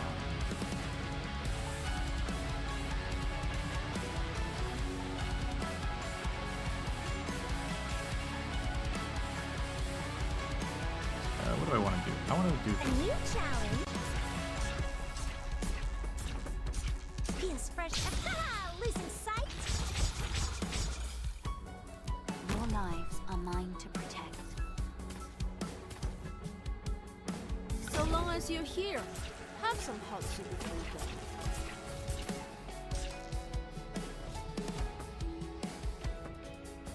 Got the situation down crystal clear. Tail like a shooting star. That's what they say. Concentrate. Oh, he's got like an AoE thing. Ugh. Heat controls. No, Didn't see that it coming. wasn't easy learning Original Arts automation either. Ow. Okay, good to know. Kind of like Feels fresh. A tail like a shooting star. That's what they say. a certain someone.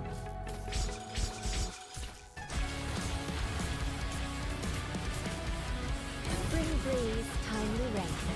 Now we sow the grain.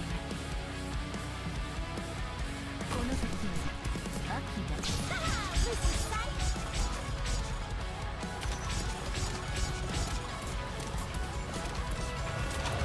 If you're really incapable of settling this, then let me handle it. If you're really, I'll plant you into the soil to grow anew.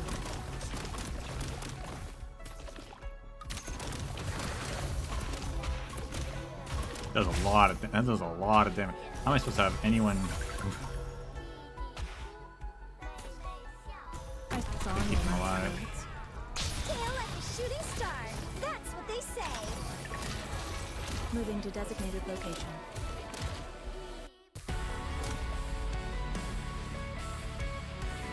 When chaos abounds, tugging a single thread can pull the entire net.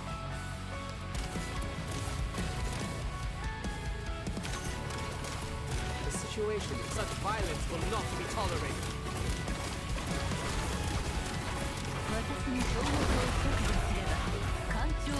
And bone bear weeds. Listen, sight.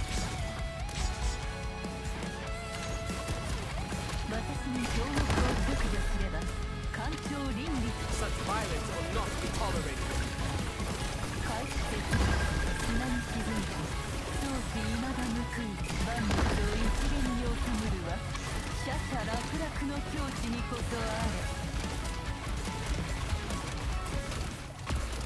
Choo! 私に巡る万物を一元に収むるは奢々楽々の境地にこそあれ I'm prepared to send this burn. Listen, sight.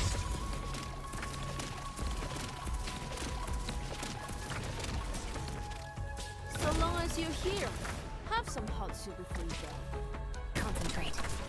階級の絶壁砂に沈み Come on, let's pick up the pace. Support incoming. Phase 2.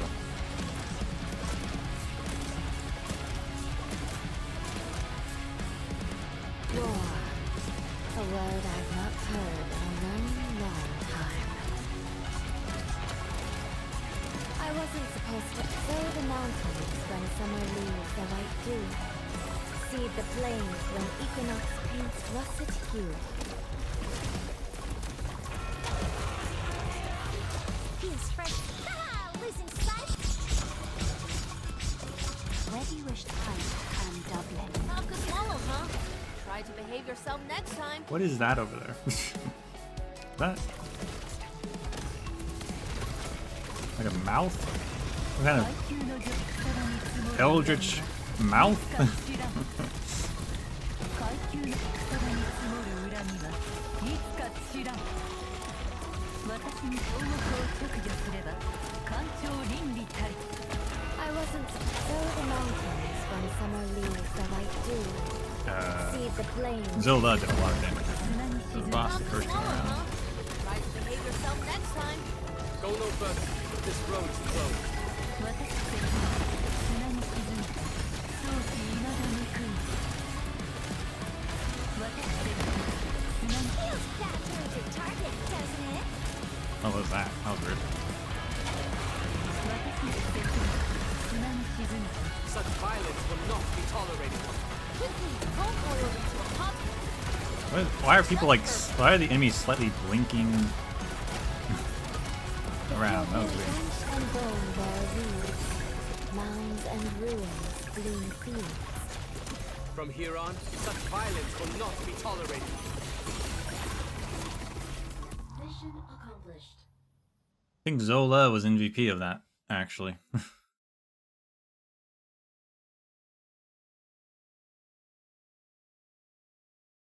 Also, maybe they're teleporting to, I didn't notice, because I think what was happening is they're maybe teleporting to you, and then being absorbed immediately by the boss, so then, like, it just looked like they're kind of blinking? I'm not sure.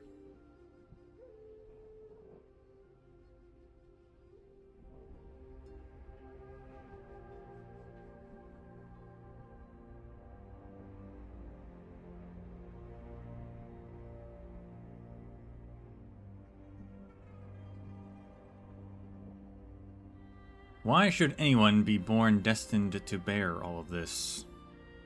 I remember when Father was alive, he often stood atop the palace tower, my brother beside him.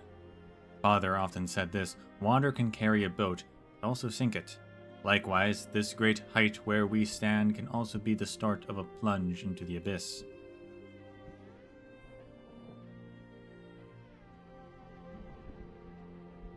He used to watch the city before him for long periods of time, or perhaps it was the vast territory in the distance. He watched both what he could and could not see. Before my eyes, the city flourished while his body gradually bent into an arc and his hair turned white as snow. And I knew he was old. Then I began to hearing all sorts of voices.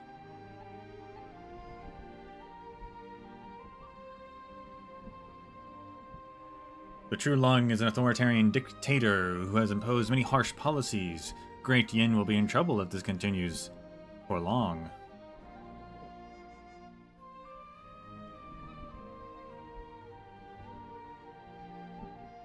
Your Highness, please put the country first and admonish the True Lung. Abolish his harmful policies and bring a new start to this realm. The people are uneasy. I should do something. But what should I do? Who can I trust? I thought of someone, a person, who is rumored to have fathomed every plan possible. That ancient temple had long been deserted, but I tried everything I could and located a black stone.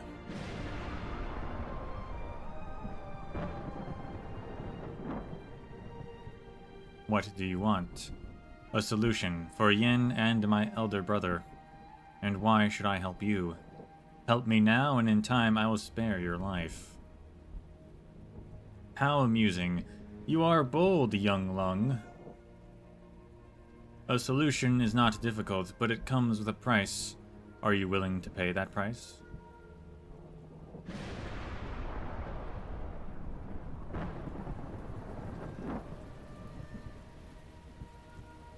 With the Grand Preceptor's help, Brother ended up entering the Forbidden City with Qi Shao in hand. The 6 armies conceded. No one dared stop him. No one knows what exactly happened inside the Forbidden City then. Father died. Brother vanished. Why? Am I to be alone now?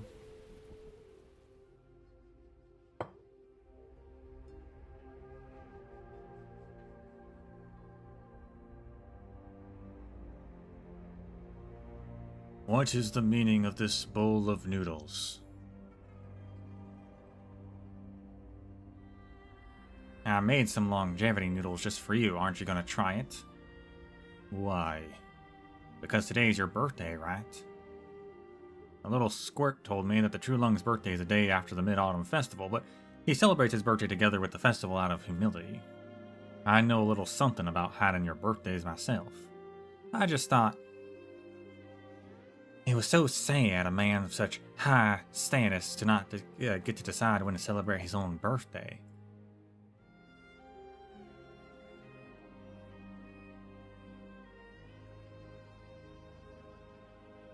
You. I know you. Making your way here despite the odds, the risks, and even the possibility of losing your life. You must have something to say to me. Of course. To think that my life is so closely connected to someone I haven't even met before, that feeling is just so real. So I had to come meet you. I was planning to offer this to you yesterday during the feast, but a whole bunch of things messed up my plan. And now's a good time as any, though. I know it's Yeni's custom to discuss important matters over a meal. So dig in. When you're done, I have a load of questions to ask. And I want answers.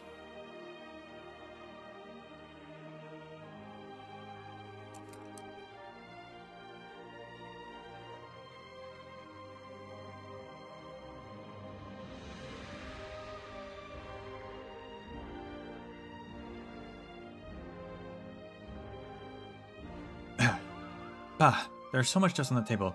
I almost ate some by accident.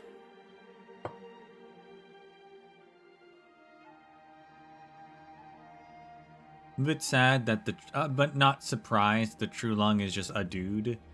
Even though Wei Yinwu is anthropomorphic.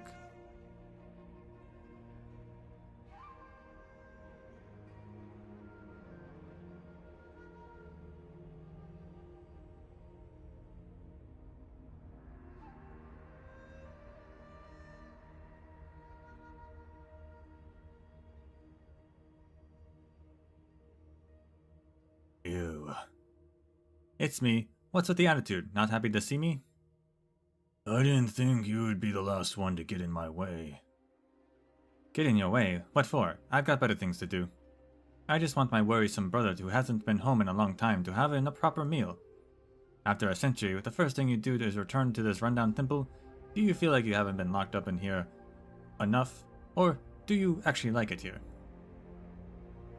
I started this round of Wei Chi here, and likewise, I will end it in this temple. Alright, but first, clear up the table. There's no place for the bowl. Why? To eat, of course. What else? You know what I'm planning to do.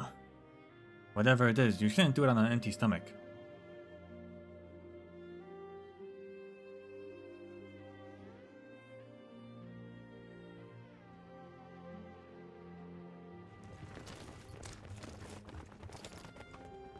It should have been a quiet night. The faint rustle of armor echoes from afar, evoking the image of cold blades glinting silver under the moon. The crisp cries of startled foul beasts only deepen the temple's solitude. Those outside remain still, awaiting orders and waiting for the one inside to come up with an answer. What a show you've put on, with so many people for just one meal. Moons on the 15th are the fullest of the 16th, as they say. So we can still have a reunion dinner today, even if we missed our chance yesterday. There's no need to rush, so why not finish this meal before you go, Wong? My second eldest brother.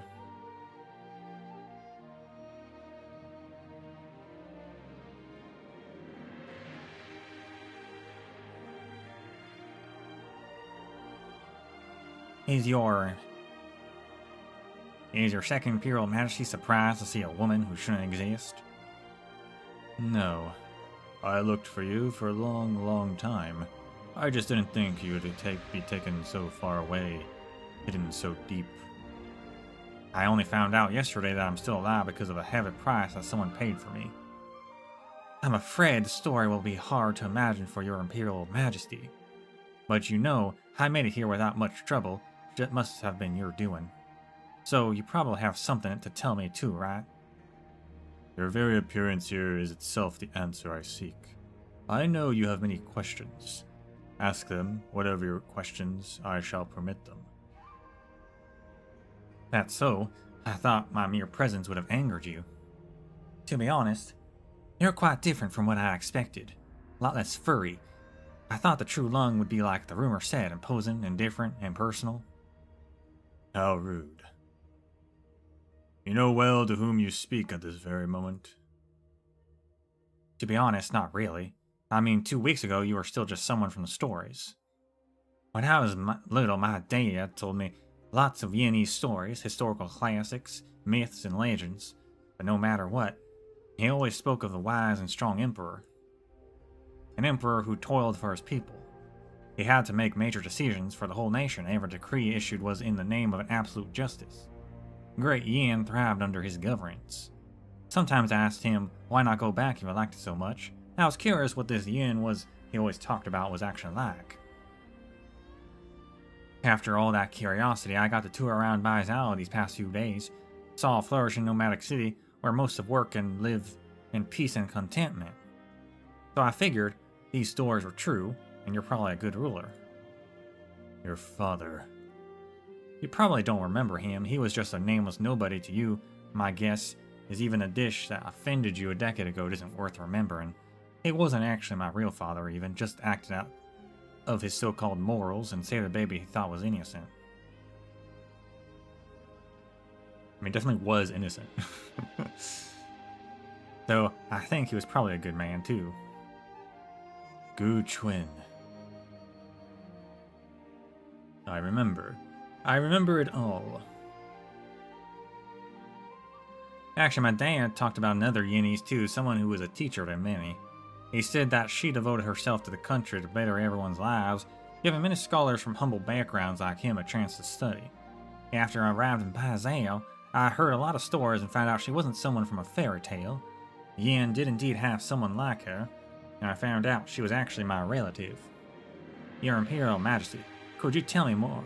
Tell me her story.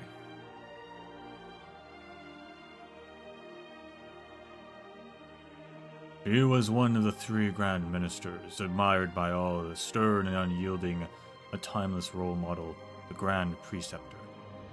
He was the wisest and most learned erudite in Yin. Most imperial decrees issued in the court at the time were based on her judgments. She was a teacher to many, including me. A teacher to many. My dad said that although he was only her student for a few days, he was fortunate to have benefited from her wise words and remains forever in debt to them.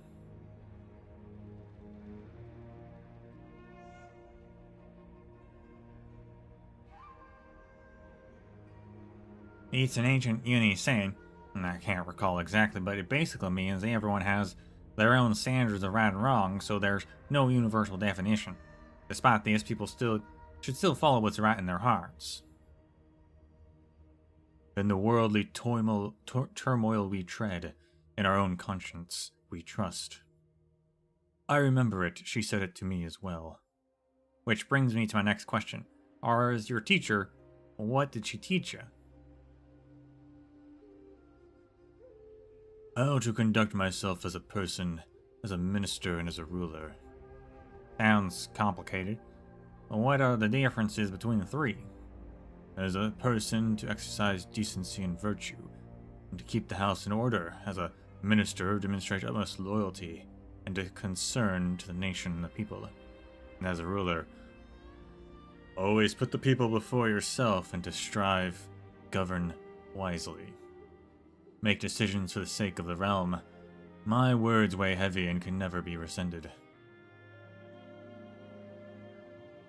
And I understand that as you have all the power in your position, but you lose the right to admit any mistakes. True Lung of Yin, I want to ask you this.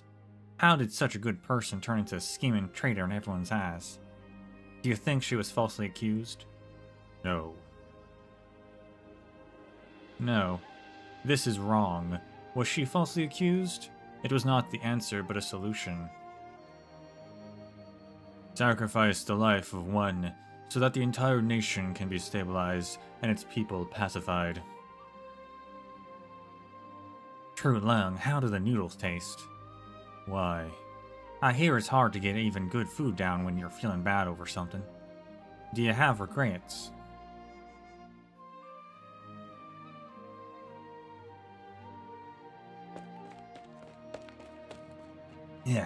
Yeah. I heard. You were here. Grand Tutor. I have an urgent matter to report. Lola. I just consolidated the survey data from the fermentologist, who has just returned from outside Yin. In the northeast, north, and west of Yin, a total of 5 Fahrenheits have shown signs of awakening. Oh snap. Currently, their behavior cannot be explained by pure coincidence. Although, it is currently unknown how this relates to the convict's plot. If we start a war against the bestial Soy now, I fear the situation may spiral out of control.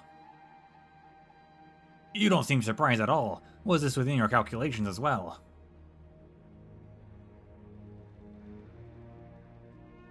He has been scheming for a century.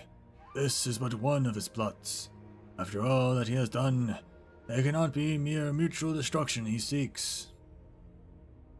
But he's here in Baizhou right now, only one step away from the Tomb of the Soy. If he adamantly presses on... If he does, then Yin will not hesitate either. Was the capital like this also 120 years ago? The convict had sneaked into the Tomb of the Soy in a futile attempt to eliminate it by himself. This resulted in the death of our proxy, and the bestial Soy began to stir. So that's what happened. He already tried once. Okay.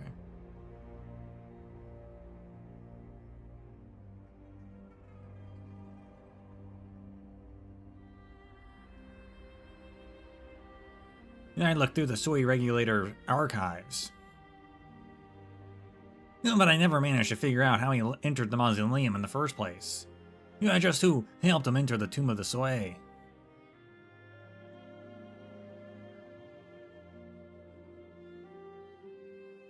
What happened to you touch your chopsticks? Don't you feel like eating? A worthless man. Waste of time. I know you're in a hurry, but I'm sure you can squeeze a meal in at least. Sheesh.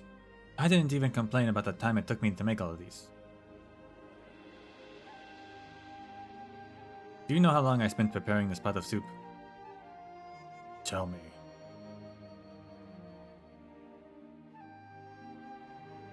Wong failed in G. Yeah, not Chi. Chia. Because. Why not make their names super similar to each other? One letter difference.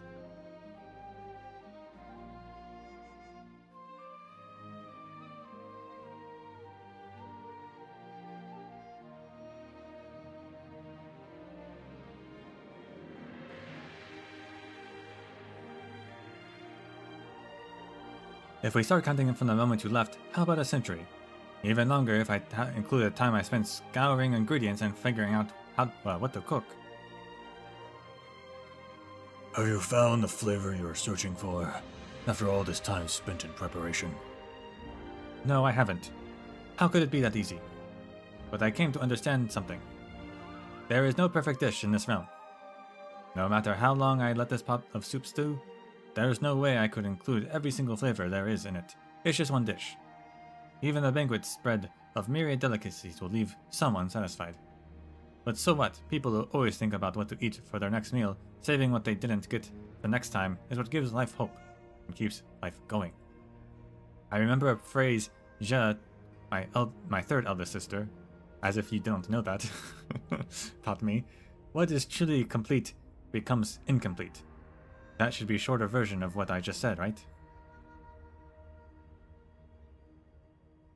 Water fills then spills, moons wax and then wane. Wang, do you still remember what or Cha, I guess, Cha, I gotta remember that, I guess. Cha meant when she gave you your true name in one lone word?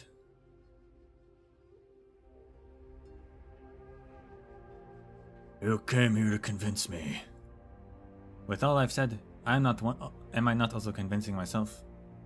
When I walked out of that tomb, I couldn't tell the difference between how a human should live compared to a beast. I watched the people around me, both nobles and peasants alike. No matter the time or the age, the people in this realm are mostly unhappy, miserable. Yes, this land is flooded with suffering. Mortality is inevitable, meetings are fickle, requests go unfulfilled, and love will leave one day. What happiness and joy there is seems so minuscule in comparison. Humans seek happiness and satisfaction, but they are no gods from the legends with their remarkable powers. Most times they find themselves helpless, powerless. My curiosity continued. What's the point of living when there's so much hardship everywhere? Only after a long time did I become to discover. There is no happiness without sadness. How can one feel the joy of birth without knowing the grief of death? How can one rejoice over a meeting without experiencing the reluctance of separation? I finally realized every taste in this realm begins from the flavor known as regret. The man silently picks up the pair of chopsticks and slowly uses them to push food into his mouth. Warmth spreads from the tip of his tongue to the rest of his body, and he cannot help but feel a little moved. Wang, do you still remember? You had just returned from the northern border with your troops. I heard you just were back fresh from a fierce battle. I just opened my restaurant in Baizhou then.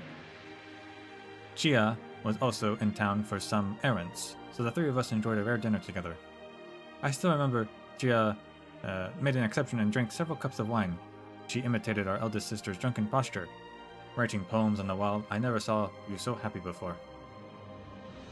It wasn't until midnight and that the dinner ended. I was so tired. I fell asleep at the table. The next day I woke in bed and the two of you were nowhere to be seen. I was happy. It was the first time you had a meal with us, but I didn't think it would be the last. After that, we never met up again, neither you nor Chia. What exactly do you mean to say?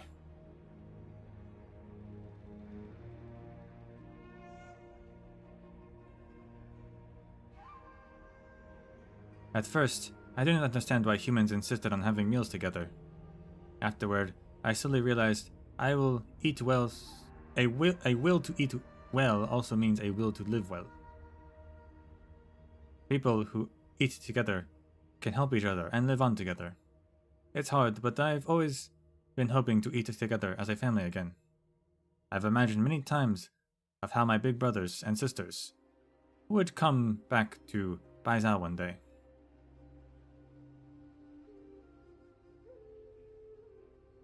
Maybe Nian and Dusk would squabble on one side of the table, and Shu would bring back some fresh greens, while Chi would show off some mysterious treasures he had gotten from who knows where. Maybe you're sitting together with our eldest brother and sister, talking about the view from the frontier fortress I've never seen, and the strange stories that happened over there. I know our eldest brother is busy with official duties, and our eldest sister seems so free-willing, but they're always thinking about their younger siblings, same as you. I remember all of your favorite flavors.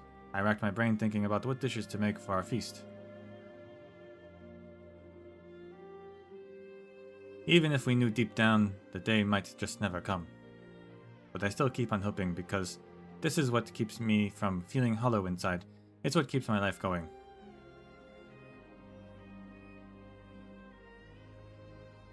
We're still missing like 3 siblings, aren't we?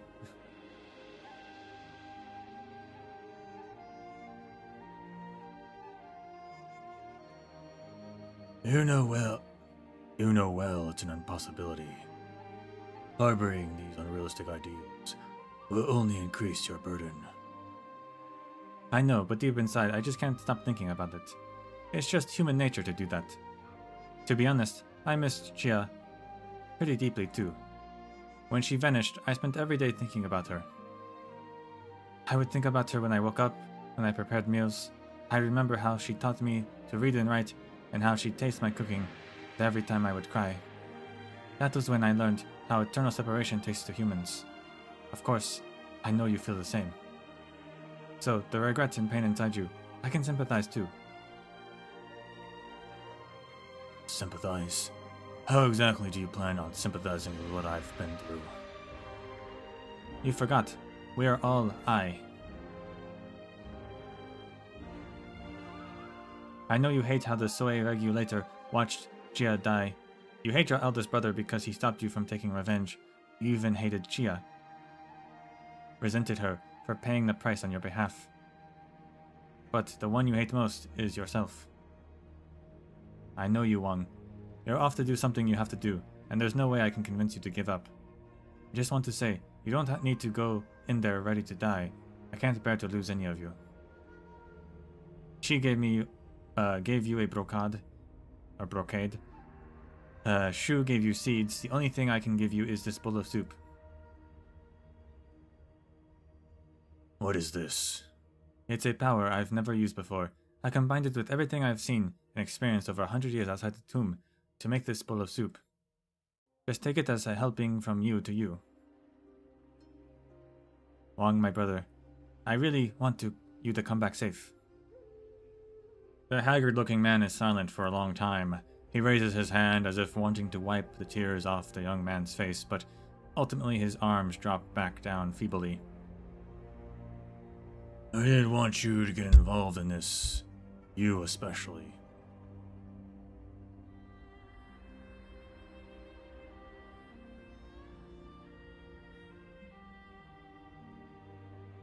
You've forgotten who you are.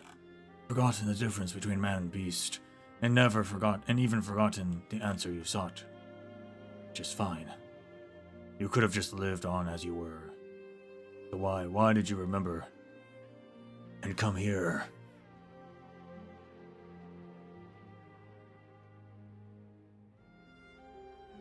It's fine if I forget who I am, but I can never forget the flavors deep inside. The feelings of the people I care about. They have all dwelled in the mortal realm for far too long and resemble humans too much. But in the end, it is a mere resemblance. I will help all of you.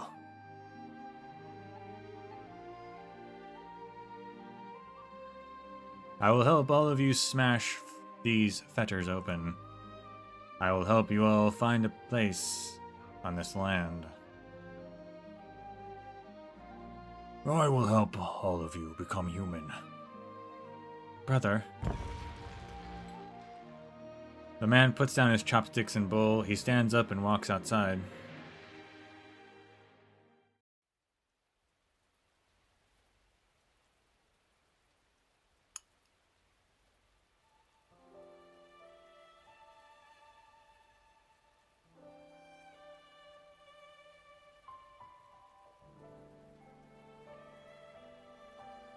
It was only later that I realized what the price he spoke of truly meant. It was a coincidence I never imagined before, or a consequence. Even though my elder brother with the Grand Preceptor had long foreseen this outcome, or perhaps it was a way out. Ridding a guilty Grand Preceptor and leaving a legitimate and innocent prince to succeed to the throne was the best result Yen could have, and also the choice they expected me to make. Which I did. What for? Is this the only way through a path paved with lies? Is this fear? Am I afraid of making a misstep and stirring unrest in the state? Afraid that history will inscribe my name with infamy for eternity? Is this resentment? Do I resent her for causing me to lose all that I had? Resent him for not staying behind to face all of this together? Or do I resent myself for not doing more? Why am I feeling like this? How long have I not tasted such flavors? Is this regret?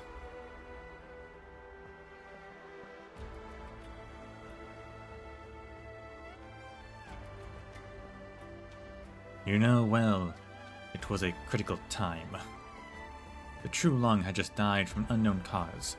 The fort was in panic, and powerful foes are waiting just outside. If the situation hadn't been stabilized in time, the bloodshed would have been much more than 1,000-fold greater. No, you don't understand. How could you? It's true I don't. All these considerations you've mentioned are leagues away from me.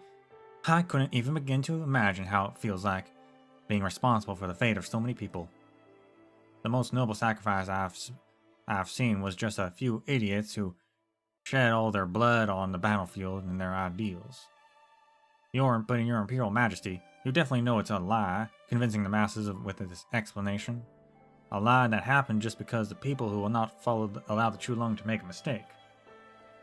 The Yin under your rule has so much land, so vast and you accommodate to 100 nomadic cities, millions of people. So why couldn't it hold one more kind-hearted person? Don't you feel any remorse for her?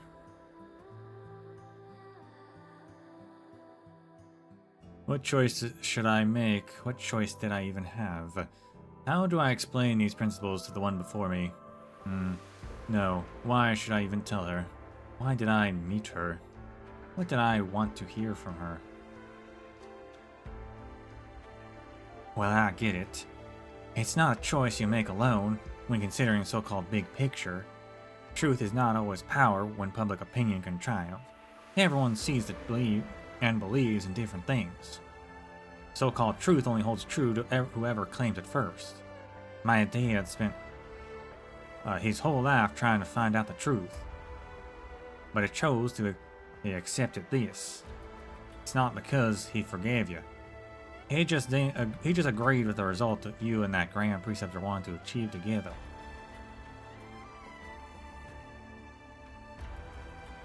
The occupant of the dragon throne puts down his chopsticks, and a light, faint sigh escapes the great hall. How do you want me to compensate for this? Compensate? No, that's impossible. I know to you and Yin, the reputation of one or the fates of a few are not even worth mentioning. But for those unfortunate souls swept away by the grand plan, their suffering can't be undone. Then how do you want... Yeah, well, I was thinking about it before I came here. What kind of outcome do I even want? An apology from you? To clear their names? But is that enough comfort for those who have gone? Does it mean anything to those left behind? I even consider the worst outcome for our meeting. A ball of flame ignites and extinguishes within Blaze's palm, illuminating the palace for just a moment. I just want you to promise me one thing. Don't forget them.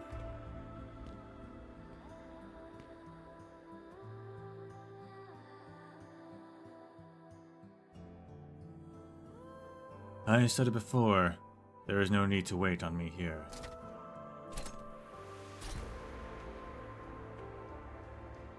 Your Majesty's safety is paramount, so I beg your pardon for our defiance against your rule. The traitor's descendant wantonly barged into the Forbidden City. It was a merciful act to grant her an audience.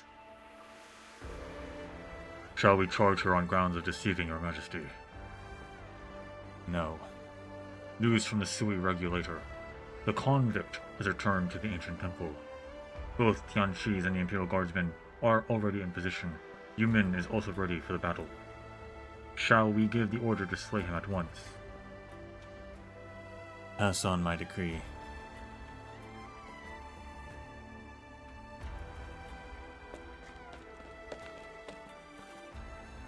Lazy. You. Good to see you're alive. What happened to you? Your face all black and blue. Got your ass whooped? You're one to talk. I can feel your hand trembling. Are you scared? Yeah, I'm scared. That's the true Lung after all, the king and the boss of the whole country. Just one word from him and many heads will roll. I'm not scared of dying. I've been on the battlefield after all. I've been in shit more dire than this. I'm just scared that my meeting with the true Lung would be fruitless, wasting the opportunity everyone fought so hard for.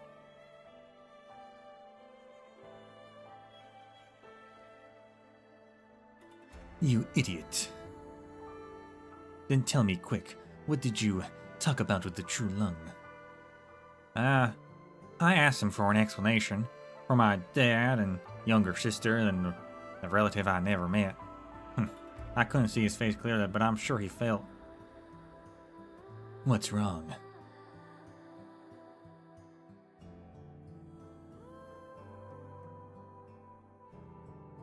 It's snowing. Two are in such a hurry that they only notice now the surrounding air has gradually gotten colder. The energy pools scattered throughout the city gradually power down. It is mid-autumn, but the temperature plummets as if it's winter. In contrast to the dimming city lights, the twin moons shine even brighter. Snow starts to fall.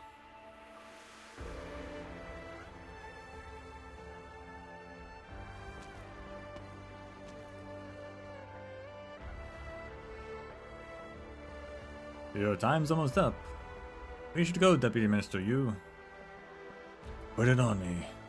But Deputy Minister Yu, we are all aware of the man you are, so why not...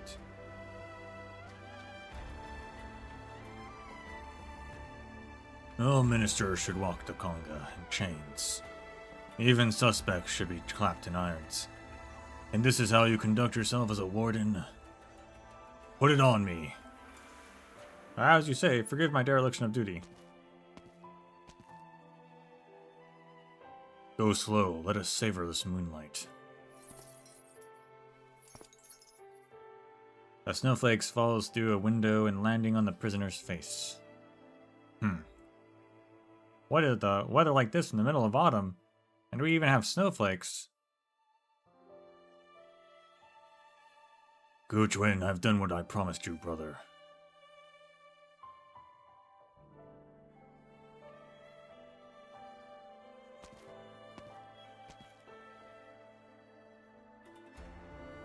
Ning Yen is back in the study. She takes out pen and paper, along with an incomplete history book manuscript. The story of the past, the hidden names, she knows them now, and should be able to finish the final chapter. Yet she hesitates, her pen still. A gust of wind flings the windows open and shuts the book. A single snowflake lands on her draft, making the first stroke. But it's snowing. Blaze.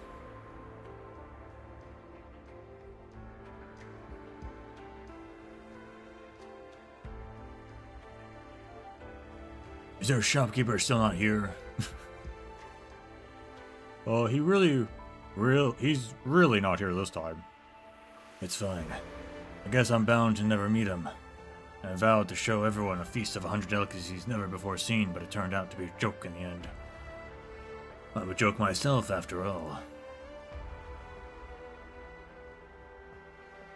I'm ready to let go, be it Ding Feng Lo or my culinary skills. Chef Mo, he told me to give this to you when you showed up looking for him. He knew I would come. Chiang brings out an empty bowl where a wooden plate lies within. Carved on it in firm, strong strokes are 4 Yanese characters. Tien Xia Di Yi, first, under heaven.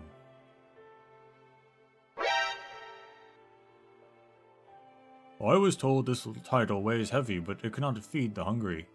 He also said that while culinary skills can be compared, hunger treats kings and paupers alike, and that it didn't matter if there would be future top chefs or just common cooks among these people on that snowy night.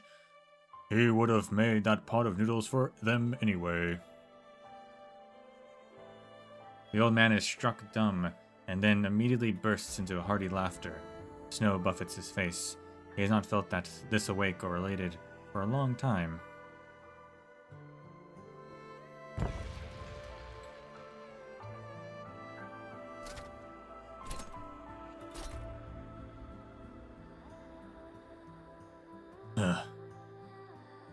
Heed the true long's decree.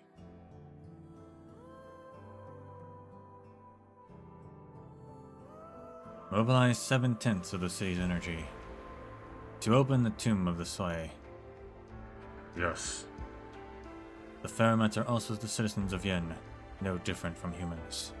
And if my citizen has an injustice to appeal, I will grant him permission. Should he succeed, he would render Yen a meritorious service by ridding this 1,000-year concern once and for all. If he fails and the bestial Sui awakens, then he shall have the full might of Yen behind him. Together, we shall slay the beast until the threat is no more.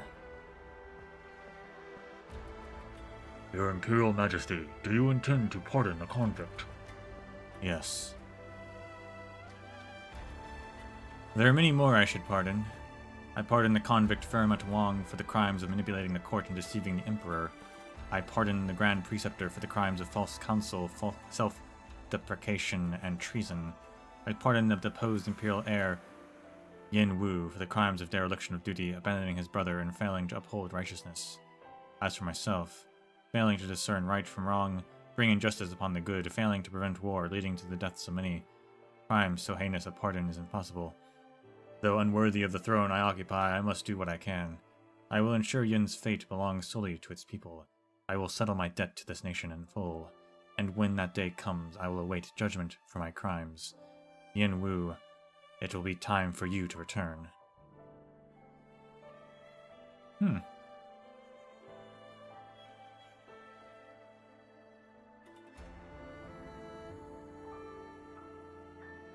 The night sky remains clear, only a few thin clouds above, the twin moons unobstructed. The wind delivers a chill at a perfect temperature. Passers-by stop in their tracks to watch the inexplicable sight. So much snow. What's going on here? Bai Zhao's energy pools are reducing their power. Seems the energy is being redirected somewhere else. The city has not seen snow for many years. I see. Blaze recalls when she entered the city, her eyes were drawn to these innumerable energy poles that seemed to never dim. She remembers that what Xing Ju had told her. Bai Zhao's magnificent founding history. This city, this vast nation, history and time, they have never stopped for anyone. Till now.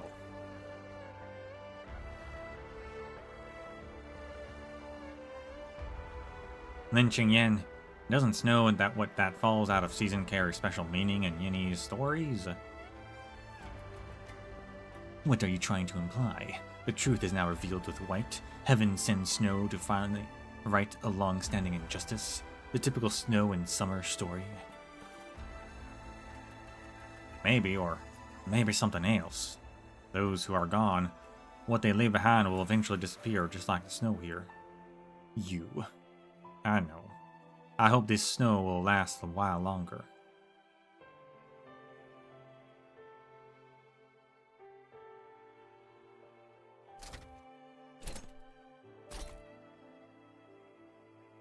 Fully armed armored soldiers line up on both sides of the path, spanning across the entire city. The man drags himself through a long black corridor.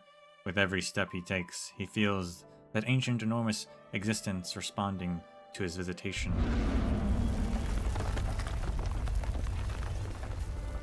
An angry roar, a hoarse howl.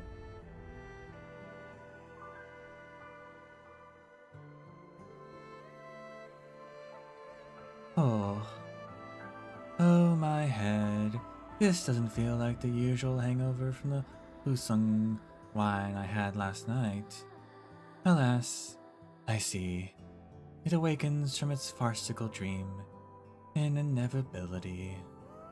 Then let's go have a look after this cup.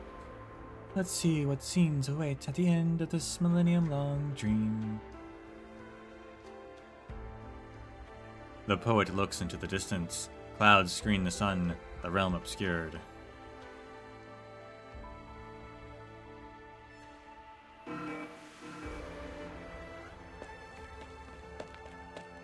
Oh, what is it? Professional work shouldn't be left to actual pros. Who the heck messed with my adjustments? Zip it. I've been here the entire time, no one's come. I sneaked out for just 2 rounds of mahjong with the Nongjie Tianxis next door. How did this heart get hypertension again? Do you still not get it? I'm afraid they've arrived. Arrived? Would those old fellows at Bai Zhao let him go that easily? Do you forget a century ago he walked into the tomb the exact same way? Afterward, Jie vanished. And we still don't know what even happened. This time. Dusk, you scared? Yes, I am. This is it. Only someone without a heart or a brain would be afraid. I have no intention to just vanish. Oh, it's rare to see we agree on something. Then what are we waiting for? Let's hurry before those old bones realize we're up to. You want to? With how things are, there's no way we're just gonna sit here and wait to die. The soy regulator is the least of our concerns right now. Let's go back home and hold a real family reunion.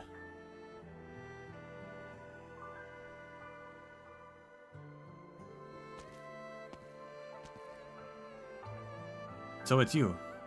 I heard your voice. It's been a long time. Shh, I know you're in a bad mood. I can feel it too. I mean, I spent the longest time in the tomb after all. I probably know you better than others. Strange. We're all I, so what's the point of going on into this one side must perish situation? There's no explanation. There's no explaining it. So I can only reluctantly accept it. You're strong, but I don't think we will lose to you. You slept for 1,000 years after all, while we've spent that time living real lives, so how can we lose, right? I can't use the power I took from you, so take it back, consider it a farewell from me. There's no avoiding this outcome, so we might as well treat it as a salvation. Sleep. A stove fire is lit, and it is a warm fire, harboring life and hope, enough to dispel the chill of winter night and the anxiety in the people's hearts. The restless, ancient behemoth far away returns to calm yet again. Moonlight fills the city, and every dreamer dreams a good dream.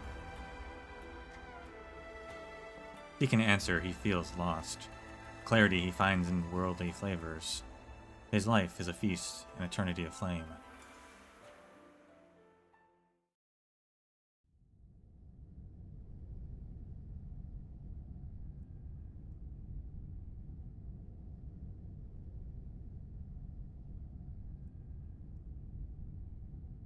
It's gotten quite quiet inside, and I suppose our younger brother's soup was timely.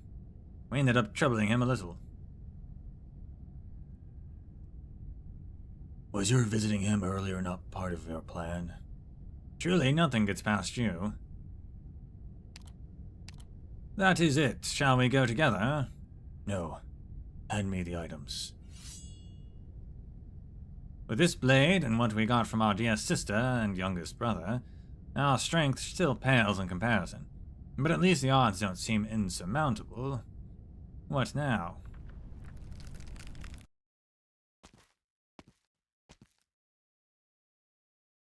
Brother? This is well enough. You've done what I've asked of you, what I promised you. You already have. Our debt is settled. I'll finish this myself.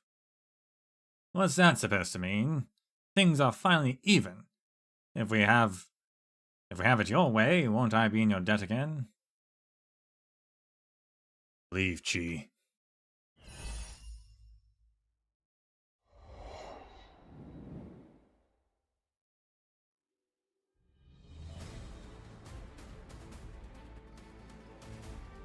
What happens next is between us.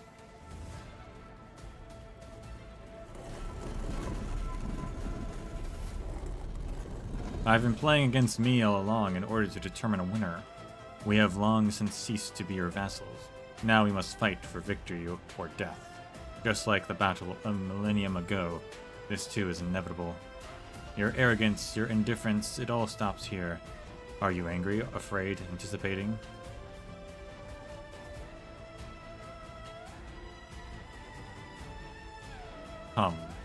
Your move.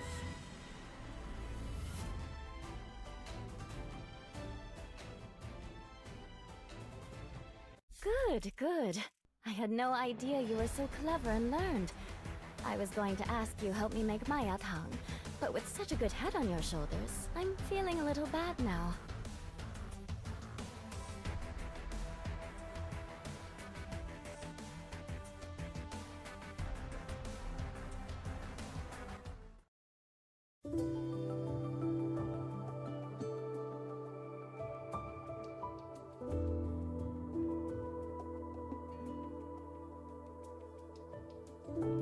You know,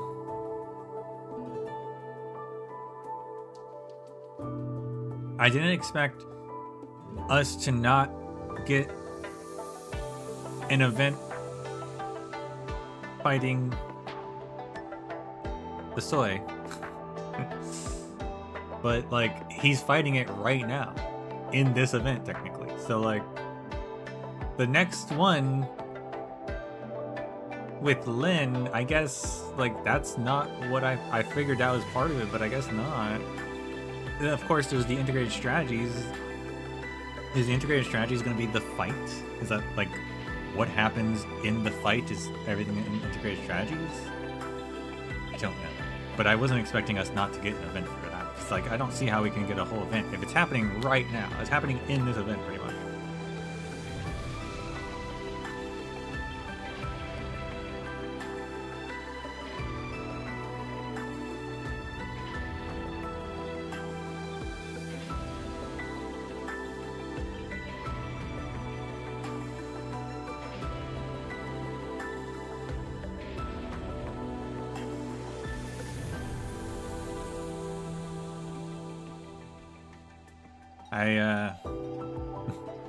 I could be wrong. I don't know how that would work, but I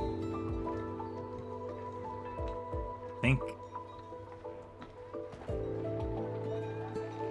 I'm a bit disappointed in that, if that's how it's gonna happen.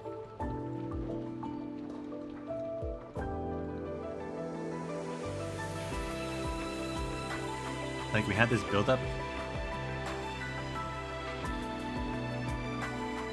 and what, it's like, it's gonna just be now you, like, just fight it and integrate strategies.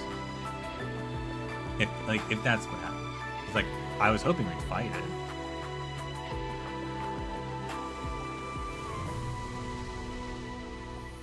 But the build-up to the fight is this event, apparently. So there's no other event to build up to the fight for. The fight is happening, so the only thing that can really work would be integrated strategies.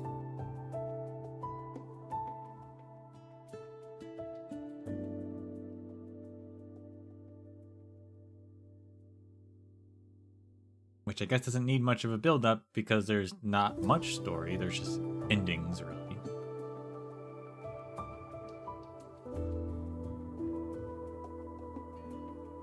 But also there's multiple bosses in that, so like what I guess the other bosses would be like weird, who knows what, I don't know. And the Lin story, which I didn't think the Lin story was a main one, but I figured it was maybe a little bit related. But I guess it's just its own thing.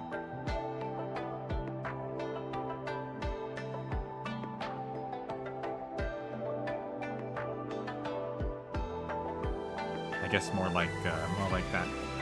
The one Chobai's little side event, where it's like, let's just see what happened to this character that we introduced.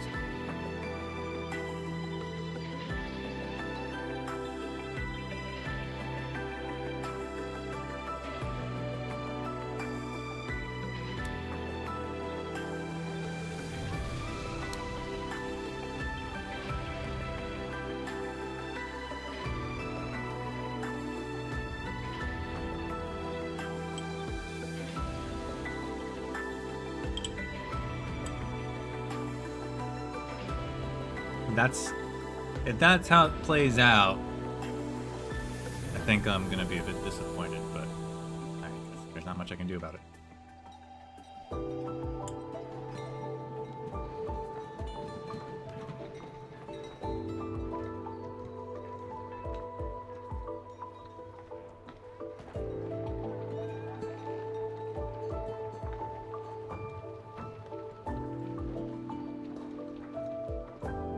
It also means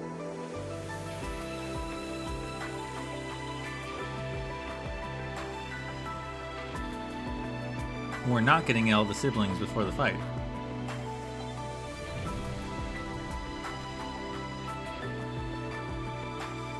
There's a few that we're missing. Where are they? What are they doing?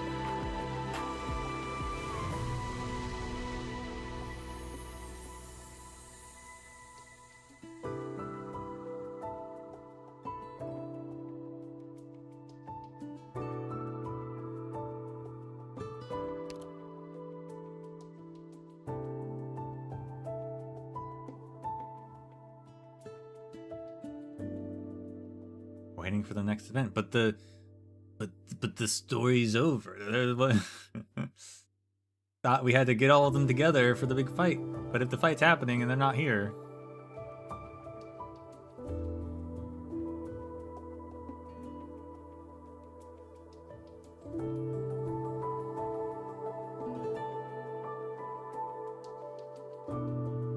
Essence herbal soup. Opaque soup with a sip of clarity. Do not ask the way. Seek it yourself.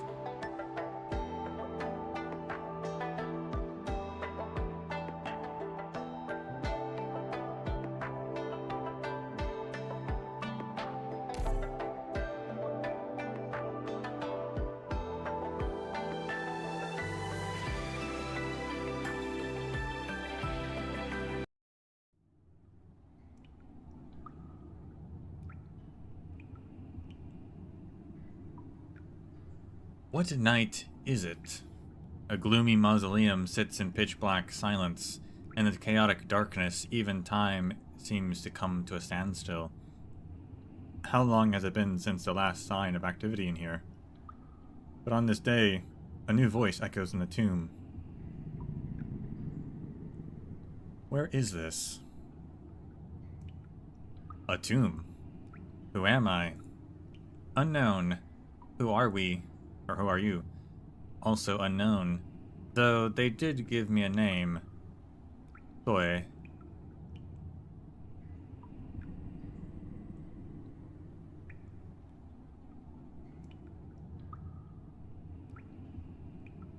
Have you been here for a long time?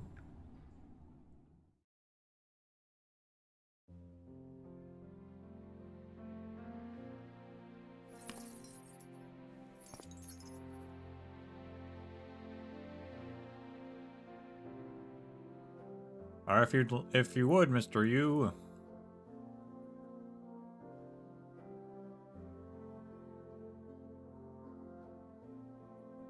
Before you take me away, might I make a presumptuous request? It's not too much trouble. Would you go over to that small restaurant across the street and buy me a bowl of plain rice with a cup of tea? It's no good to be imprisoned on an empty stomach. Here's my job. Please wait a moment.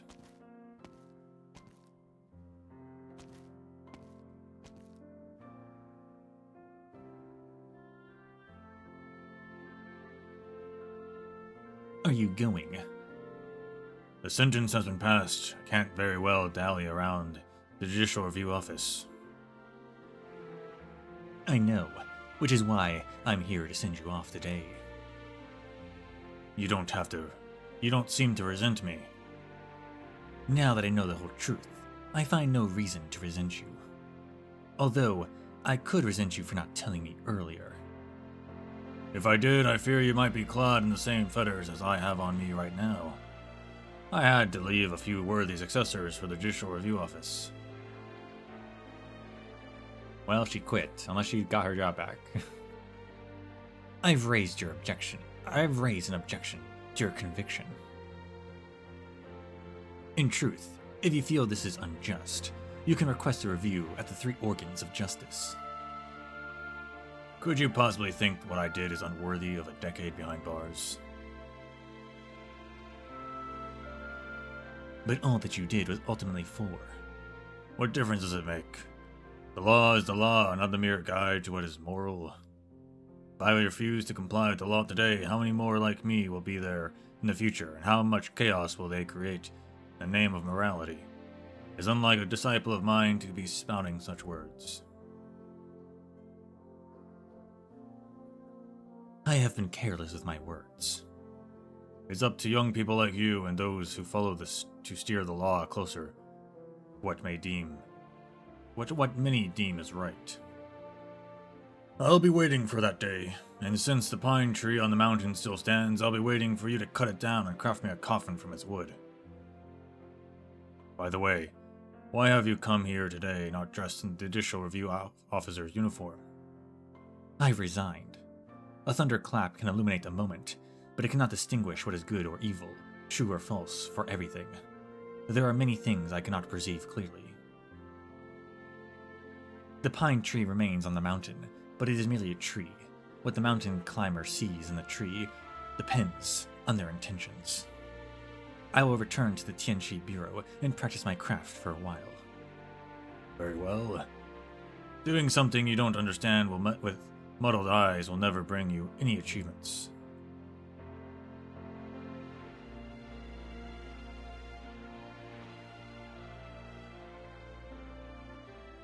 Sir, There is still one thing I don't understand.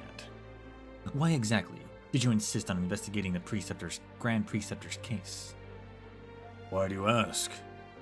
I organized the files surrounding this case, only to find Gu Chuan was not the only one who sacrificed everything he had for this affair. Gu Chuan may have had his own motives, but you have no direct connection to the case, save for being under orders back then to bring this unresolved case at the Judicial Review Office to light. Mr. Yu, your meal you wanted. The waiter at Savers at Yu's refused to take payment and even said they look forward to seeing you again. Strange, I don't even mention the meal was for you.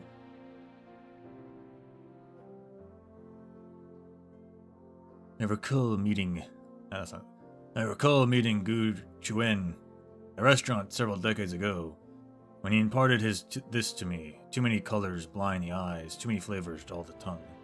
I only understood his words later, probably owing to my short-sightedness and dull sense of taste. My eyes only see the unvarnished truth, and my tongue savors only the unaltered taste.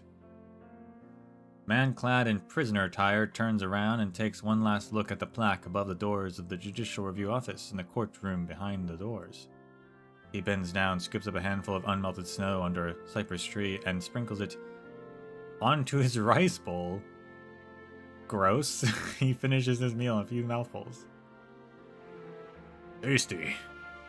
Thus I depart.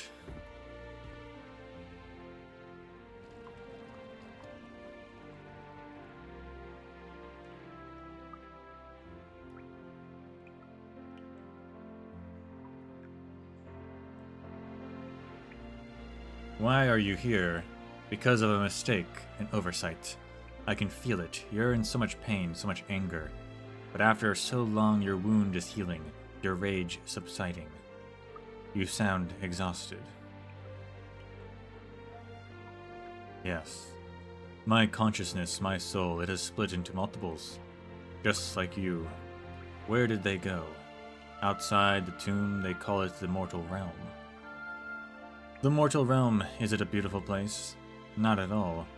There I have witnessed the most savage slaughters, the most malicious plots, the most merciless betrayals. Kin destroys kin, love turns to hate. Arrogance caused my failure because I could not comprehend human emotions. If the mortal realm is such a vicious and repulsive place, then why did they go there anyway? Because...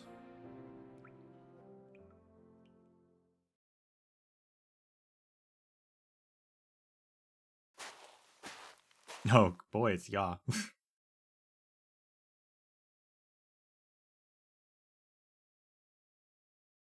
Who goes there? It's her. You know, I thought about maybe I should look up her voice, and I was like, nah, she's not gonna show up again.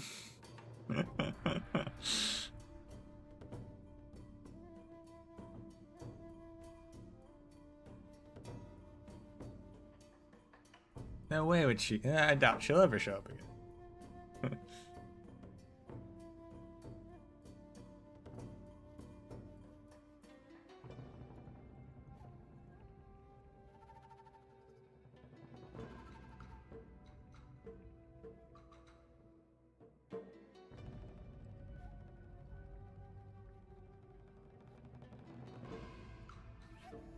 Quite the distance you've hiked. Where are you off to? Why does it concern you? I'll tell you why. You caused a ruckus in Yin, and you expect me to do nothing? You old things probably forgot the pain of the wound before it even healed. If we could beat you up and drive you out then, we can do it again now.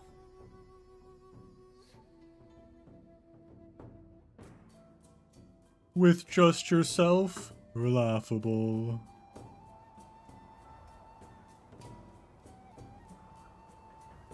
Oh, was that a challenge for a fight? Let's go. I know you have a few worlds down in that belly of yours. Let's see who's stronger, you or that painter. Let's see how long your leftover worlds can stand against my flames. You will pay for your impertinence.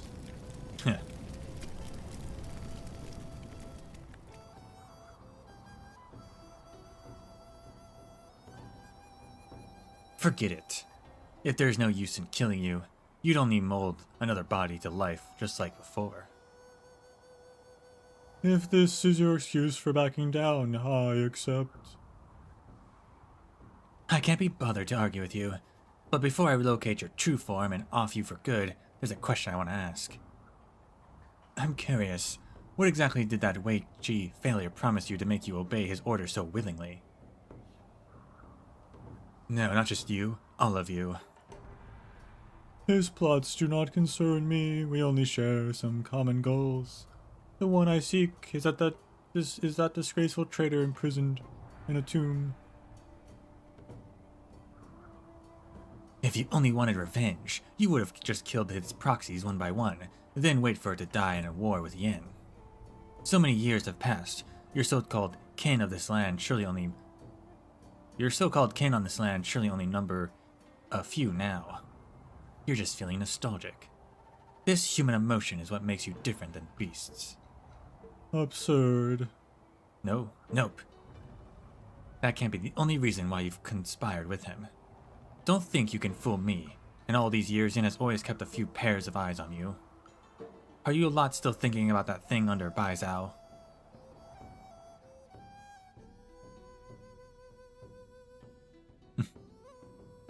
Wait, there's more.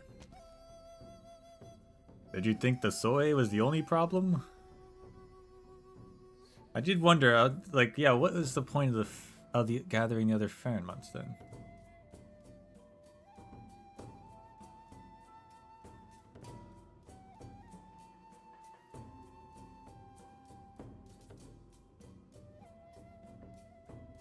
Uncle Lee, are we gonna find Dad here?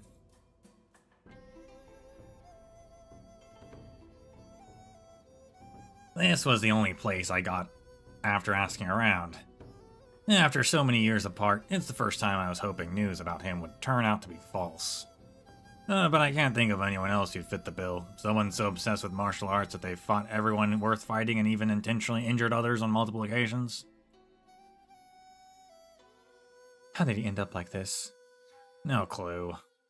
His obsession is unmatched. Although, the stronger the obsession is, the harder it usually is for the mind to break. I didn't think we were gonna get like an epilogue for everyone. This really is like the end. This is weird. This is the end.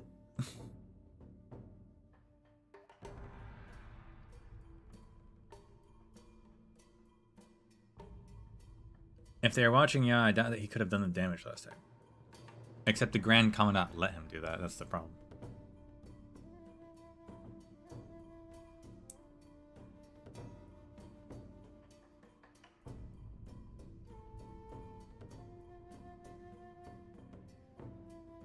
What was that?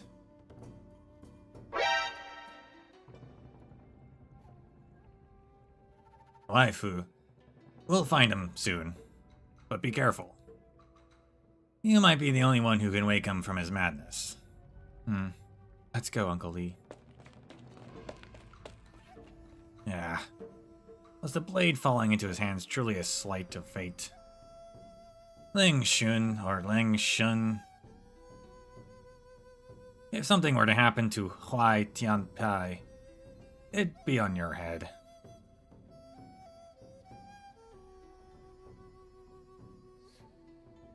From a distance, a burly body can be vaguely seen in the depths of the cave. Heavy fists repeatedly pound the rock walls, leaving blood stains that resemble plum blossoms. Every punch shakes the entire cave. Only now do the visitors realize this cave has been carved out by the punches. 40 years. The first under heaven. When did I? Blade. I can't give it away. Throw. I better throw it away. My daughter. I won't let you harm her. Dad? Dad, wake up. Dad?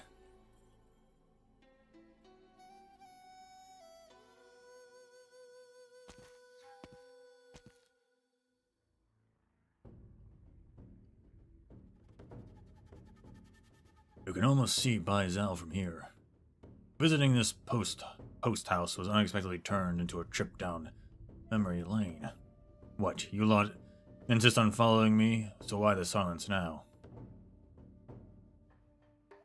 All who died here are our brothers. All for loyalty. Lord Wei, someone's following us. Huh. Watch out.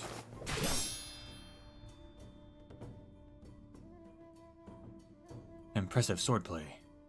In the many years since we last met, your swordplay has turned incomparable, Lady Chen. Long time no see, Wei Yanwu, uncle. Quite sure. I thought what you did in Lungmen was the stupidest decision you could make. You and these men, what are your plans now, then? You shouldn't be here. Could it be Fumizuki? She told you. I made this decision myself. Nothing to do with anyone else. This affair, likewise, has nothing to do with you. True. I'd never asked about your past. I considered it your private business, and I felt I had no right to pry. I've been in many places these past few years, and seen many things I never saw or even thought of before. I think I've come to understand that despite all the contradictions in this land, righteousness still exists. What happened to my mother and my sister? You can't say they have nothing to do with your past. So I want to see for myself how you plan to unravel this past you've been entangled in your entire life.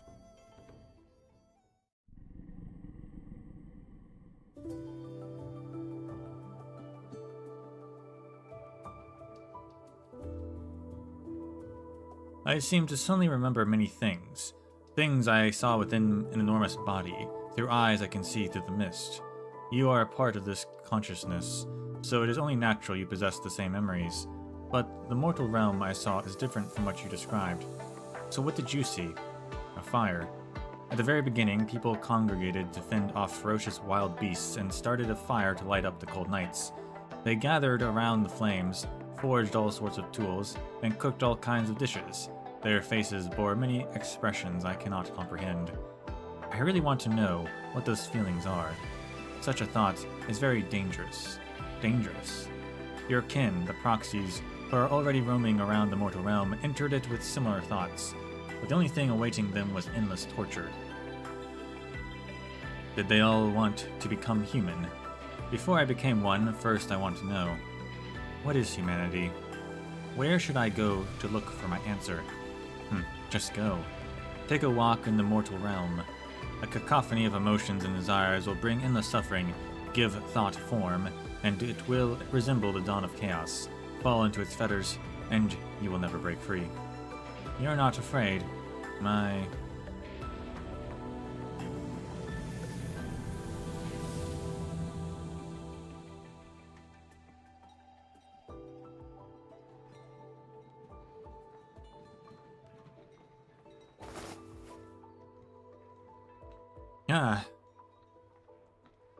just a dream. I guess it's not so strange to dream about it. So where's everyone? The young chef leaps off the couch, stretches himself, and rubs his eyes hard. The kitchen before him remains the same, pots and pans all in place. He seems to suddenly think of something and hurriedly opens a cupboard, taking out bottles of oil, salt, soy sauce, and vinegar. Carefully, he drips a drop of each bottle into his mouth one by one. His brows tightly knit, deep in thought. Only after a long time does a smile appear on his face. Phew, thank goodness. Still tastes the same. Whether as man or beast, whether I remember or not, doesn't seem to make much difference. The flavors of the land are endless, and I've discovered all the ones I've been seeking. As for what comes next, let's not think about that right now. Enjoy the flavors of today, and leave tomorrow's worries for tomorrow. That's all there is to it. Let's get cooking.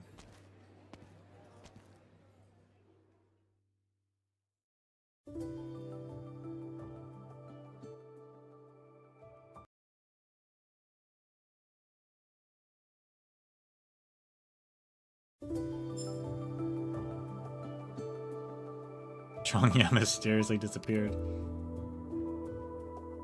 Well, he gave up all of his experiment powers, I'm pretty sure, right? So he's useless now.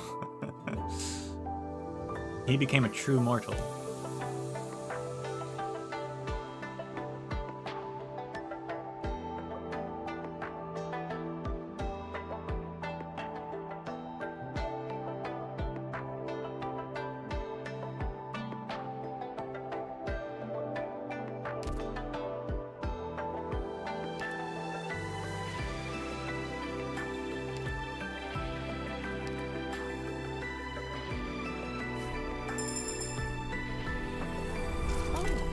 I've already been introduced. Please don't believe a word Blaze says. The girls still insist I'm a folk singer. I am Sin, a historian of Backseating. If you happen upon any intriguing ballads or proverbs, I'd be delighted if you would share them with me.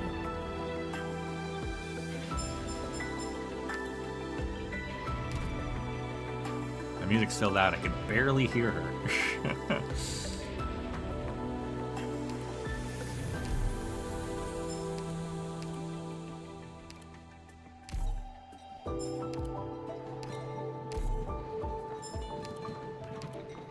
She is a Abjurer supporter, and that means, yeah, I've not heard great things about her.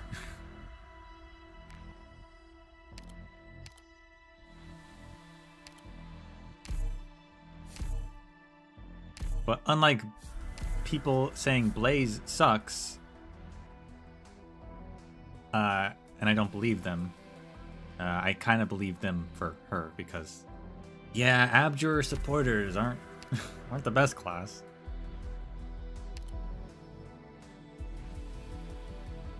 Who set the fire? What fire?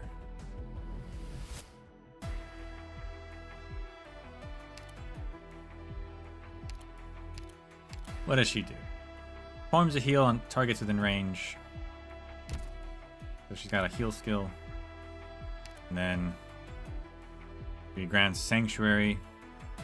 And skill 2 is a attack speed, heals an additional target. And so she's just a healer. She's just a healer. Some Sanctuary. During the feast. That was Liang. Horse guy. Ning's not a boyfriend.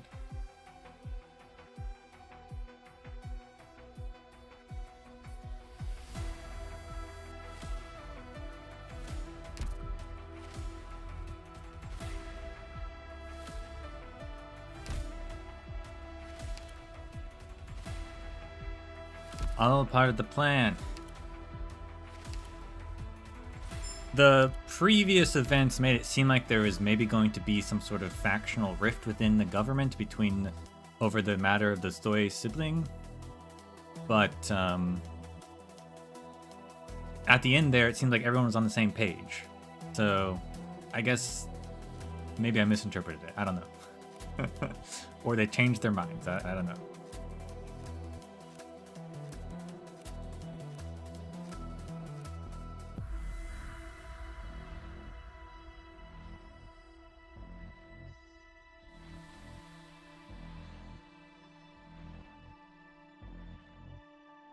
Or I guess maybe the True Lung changed his mind, and that just meant that everyone's on the same page now.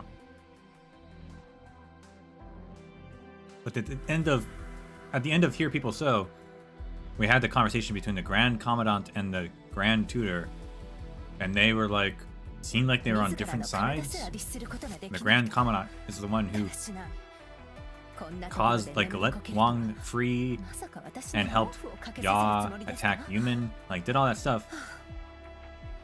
But to, like, free the Soy main body, right? But, like, everyone was wanting to do that anyway, so I guess they all decided to just let Wang do his thing there.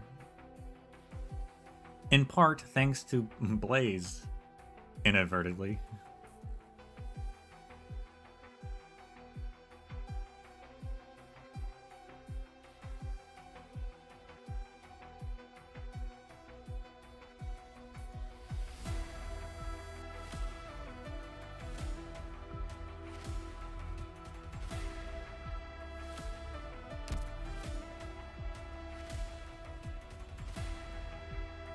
I liked the event. I even liked the ending, but I am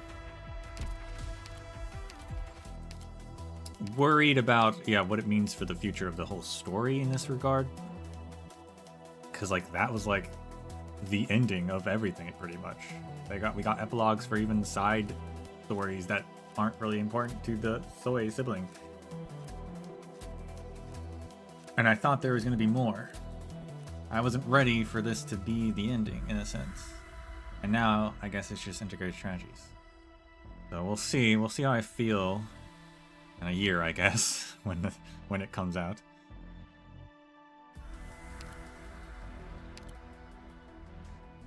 Oh, I've already been introduced? Please don't believe a word Blaze says. The girls still insist I'm a folk singer. I am Xin Zhu, a historian of Bai Zhao. If you happen upon any intriguing ballads or proverbs, I'd be delighted if you would share them with me. Oh, I've already been introduced? Please don't believe a word. Although I know this is why do I have all Bai Zhao? Perfect. So. Bring it's a what? Well, anyway.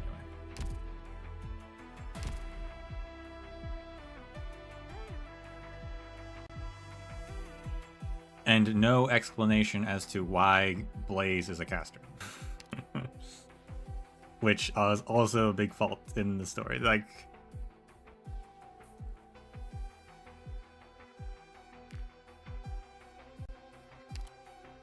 that really makes it just feel like a cash grab in a sense, right? Like, they didn't give any explanation as to why this altar exists. She just does.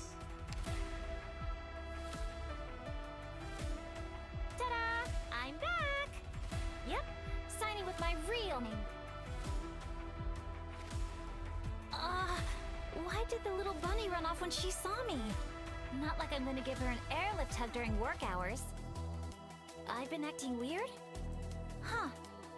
After everything I went through, I get so excited to see everybody, it makes me wanna... You're not going anywhere? Then... a 1 and a 2. Up you go, 2? How did you know I was researching this in my dorm? I'm trying to see how big my arts can make the flames in this furnace, but I just can't believe... You got a tip about a fire hazard? Ahem. Here's a bag of system milk toffee, so shh! Keep this a secret from Ami, alright? You want 5 packs? That's brutal! Deal! Let me do it. You rinse the bowls like this. It's not about making them squeaky clean. I made a few new friends on my trip to Baizhou. Went to a bunch of feasts and tied up some loose ends. There's so much on this land that's unright. Let's go back and visit your mom. Wait, I mean visit my mom. The image is right. Let's go back and visit your mom.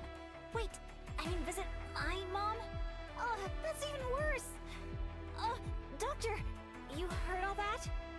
It's less trouble than it sounds. I'm happy to take my sister back. I just wanted to sort this out first. My messy family. I guess I'll just have to get used to it. The image I have of my dad is a silly guy around my age. Yeah, you're the contact listed on my ID. When the day comes, I hope you're the first to hear the news. You know every single thing I haven't said. All my unfinished business. This, I can throw myself into battle with no regrets. Wait, how did you know? I said I dropped it somewhere. You're the contact listed on my ID. When the day comes, I hope you're the first to hear the news. What does that mean? The day of what?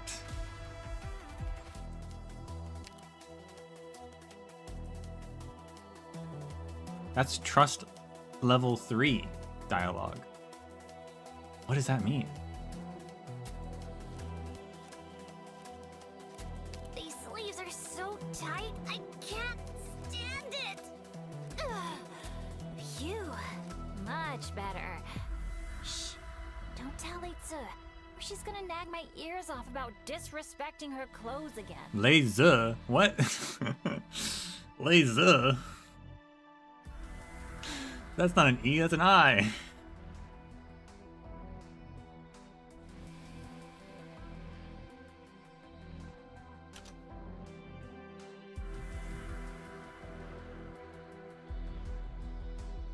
Also, I'm pretty sure I looked up. I'm pretty sure I looked it up. I think Lazy herself says lazy, but maybe they're wrong. And I thought I looked it up in the past as well, but I don't know. Don't understand Chinese spelling.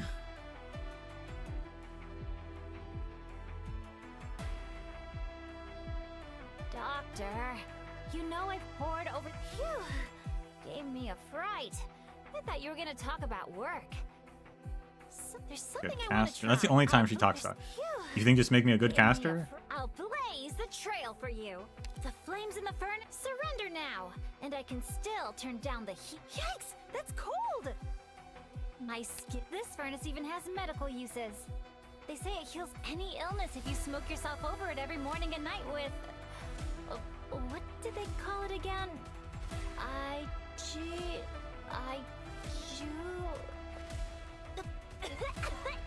What is that smell?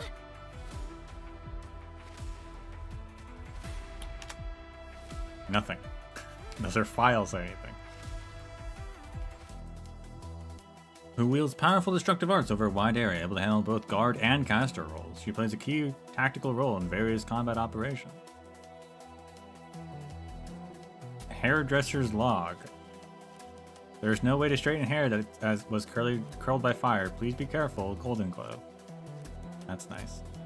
Tailor's log. Beak. This is the third time Blaze has come to have her clothes patched. Always the same request. Don't let the ones who gave me this find out. Good thing it's just a hole this time, not an entire sleeve that got burned.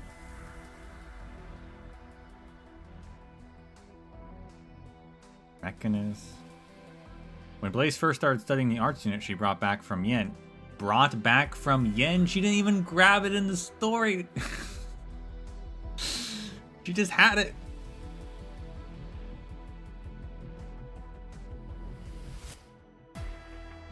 I thought she'd go back to her chainsaw after blowing a few holes in the training room walls. She's Blaze, after all, someone who can saw through a 2-meter thick blast-proof door in a matter of seconds. Turning into something so restrictive would be like a Voivra warrior fighting with a sewing needle. Little did I come to expect her to come back and ask me to fit a precision adjustment valve for her arts unit. She said she wanted to discover new possibilities for her Originium arts, transforming heat to fire. True strength is being able to control one's power, as she put it. Anyway, I fitted the valve for her, but I'm be sure to laugh in her face when she comes back begging for me to remove it. They were trying times. You could hear the explosions, things breaking, screaming, fire alarms from the training room about every once 5 minutes. But she never came looking for me until one day it all stopped and all was quiet in the training room. I peeked inside apprehensively and saw no sparks, or not sparks flying, but Blaze standing there with a flame in her palm. Which she could already do in the... This doesn't make any sense. This timeline doesn't make... She got the thing from Yin, but this is her first time in Yin in this event, and she could already make fire in her palm, but that means she had to have trained at Rhodes Island to do that.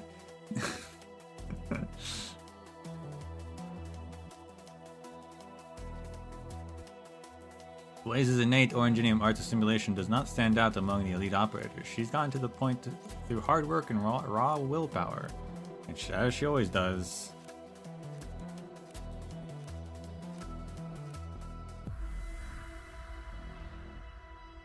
That's not anything. It's an excerpt from the food. From Sinju's book. That's fun.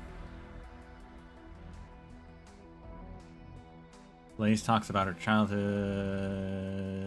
I'm sure this is all interesting, but does it talk about the caster?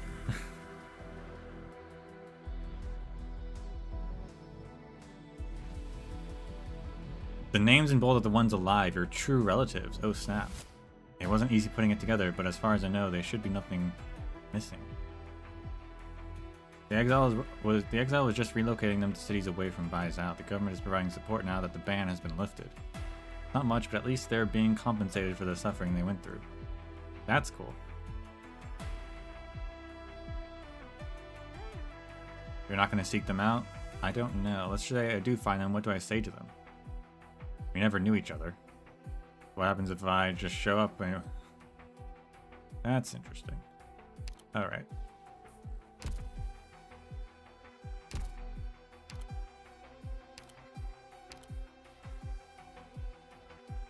Oh yeah, Lazy doesn't have an English voice yet, which makes it difficult to even know how her name, because they were going to pronounce it differently. もし呼び名が必要であれば、私のことをレイズと呼べばよいでしょう。私は記者と捜査協定を結ばせていただきました。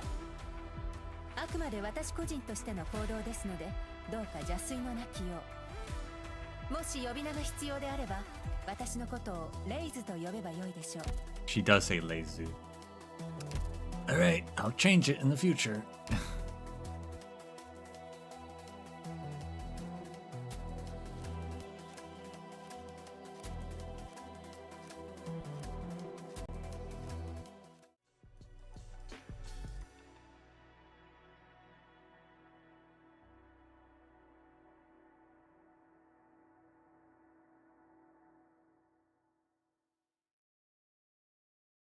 She did not fight in the event. I guess she didn't fight much, but she did make a fireball in her hand at least twice. Maybe there's a future event where she's training. I don't know. But in that case, why would she have the outfit and the caster unit now if she doesn't get it until later? Doesn't make any sense. Either way, something's wrong.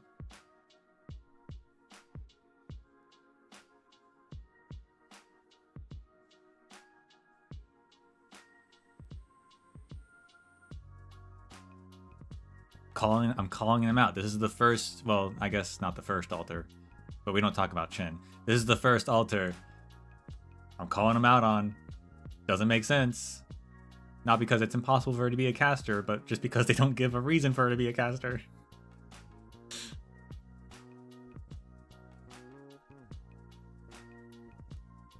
Just give us the lore. Where is the lore?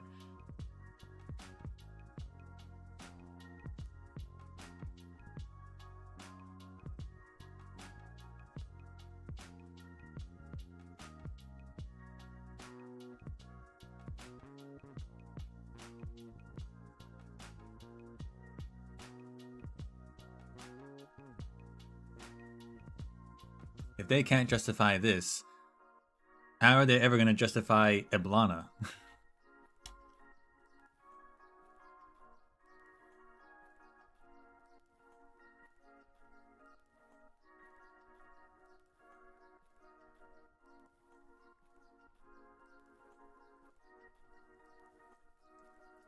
They definitely won't. They won't. They won't. It's I'm dreading that. I'm dreading that event.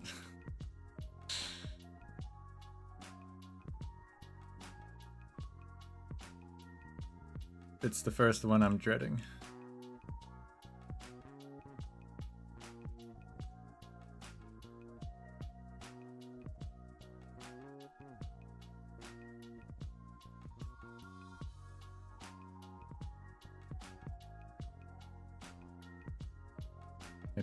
It's coming soon as well.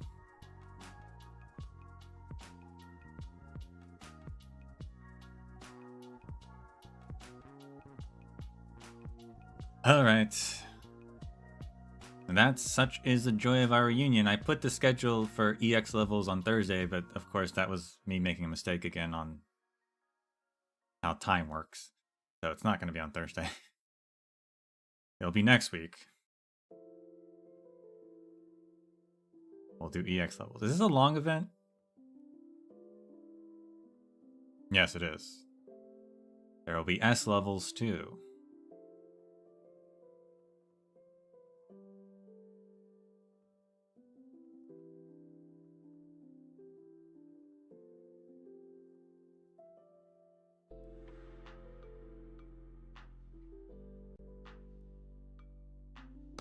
But other than that, thank you all for watching. And until we meet again, may the sands of time treat you well.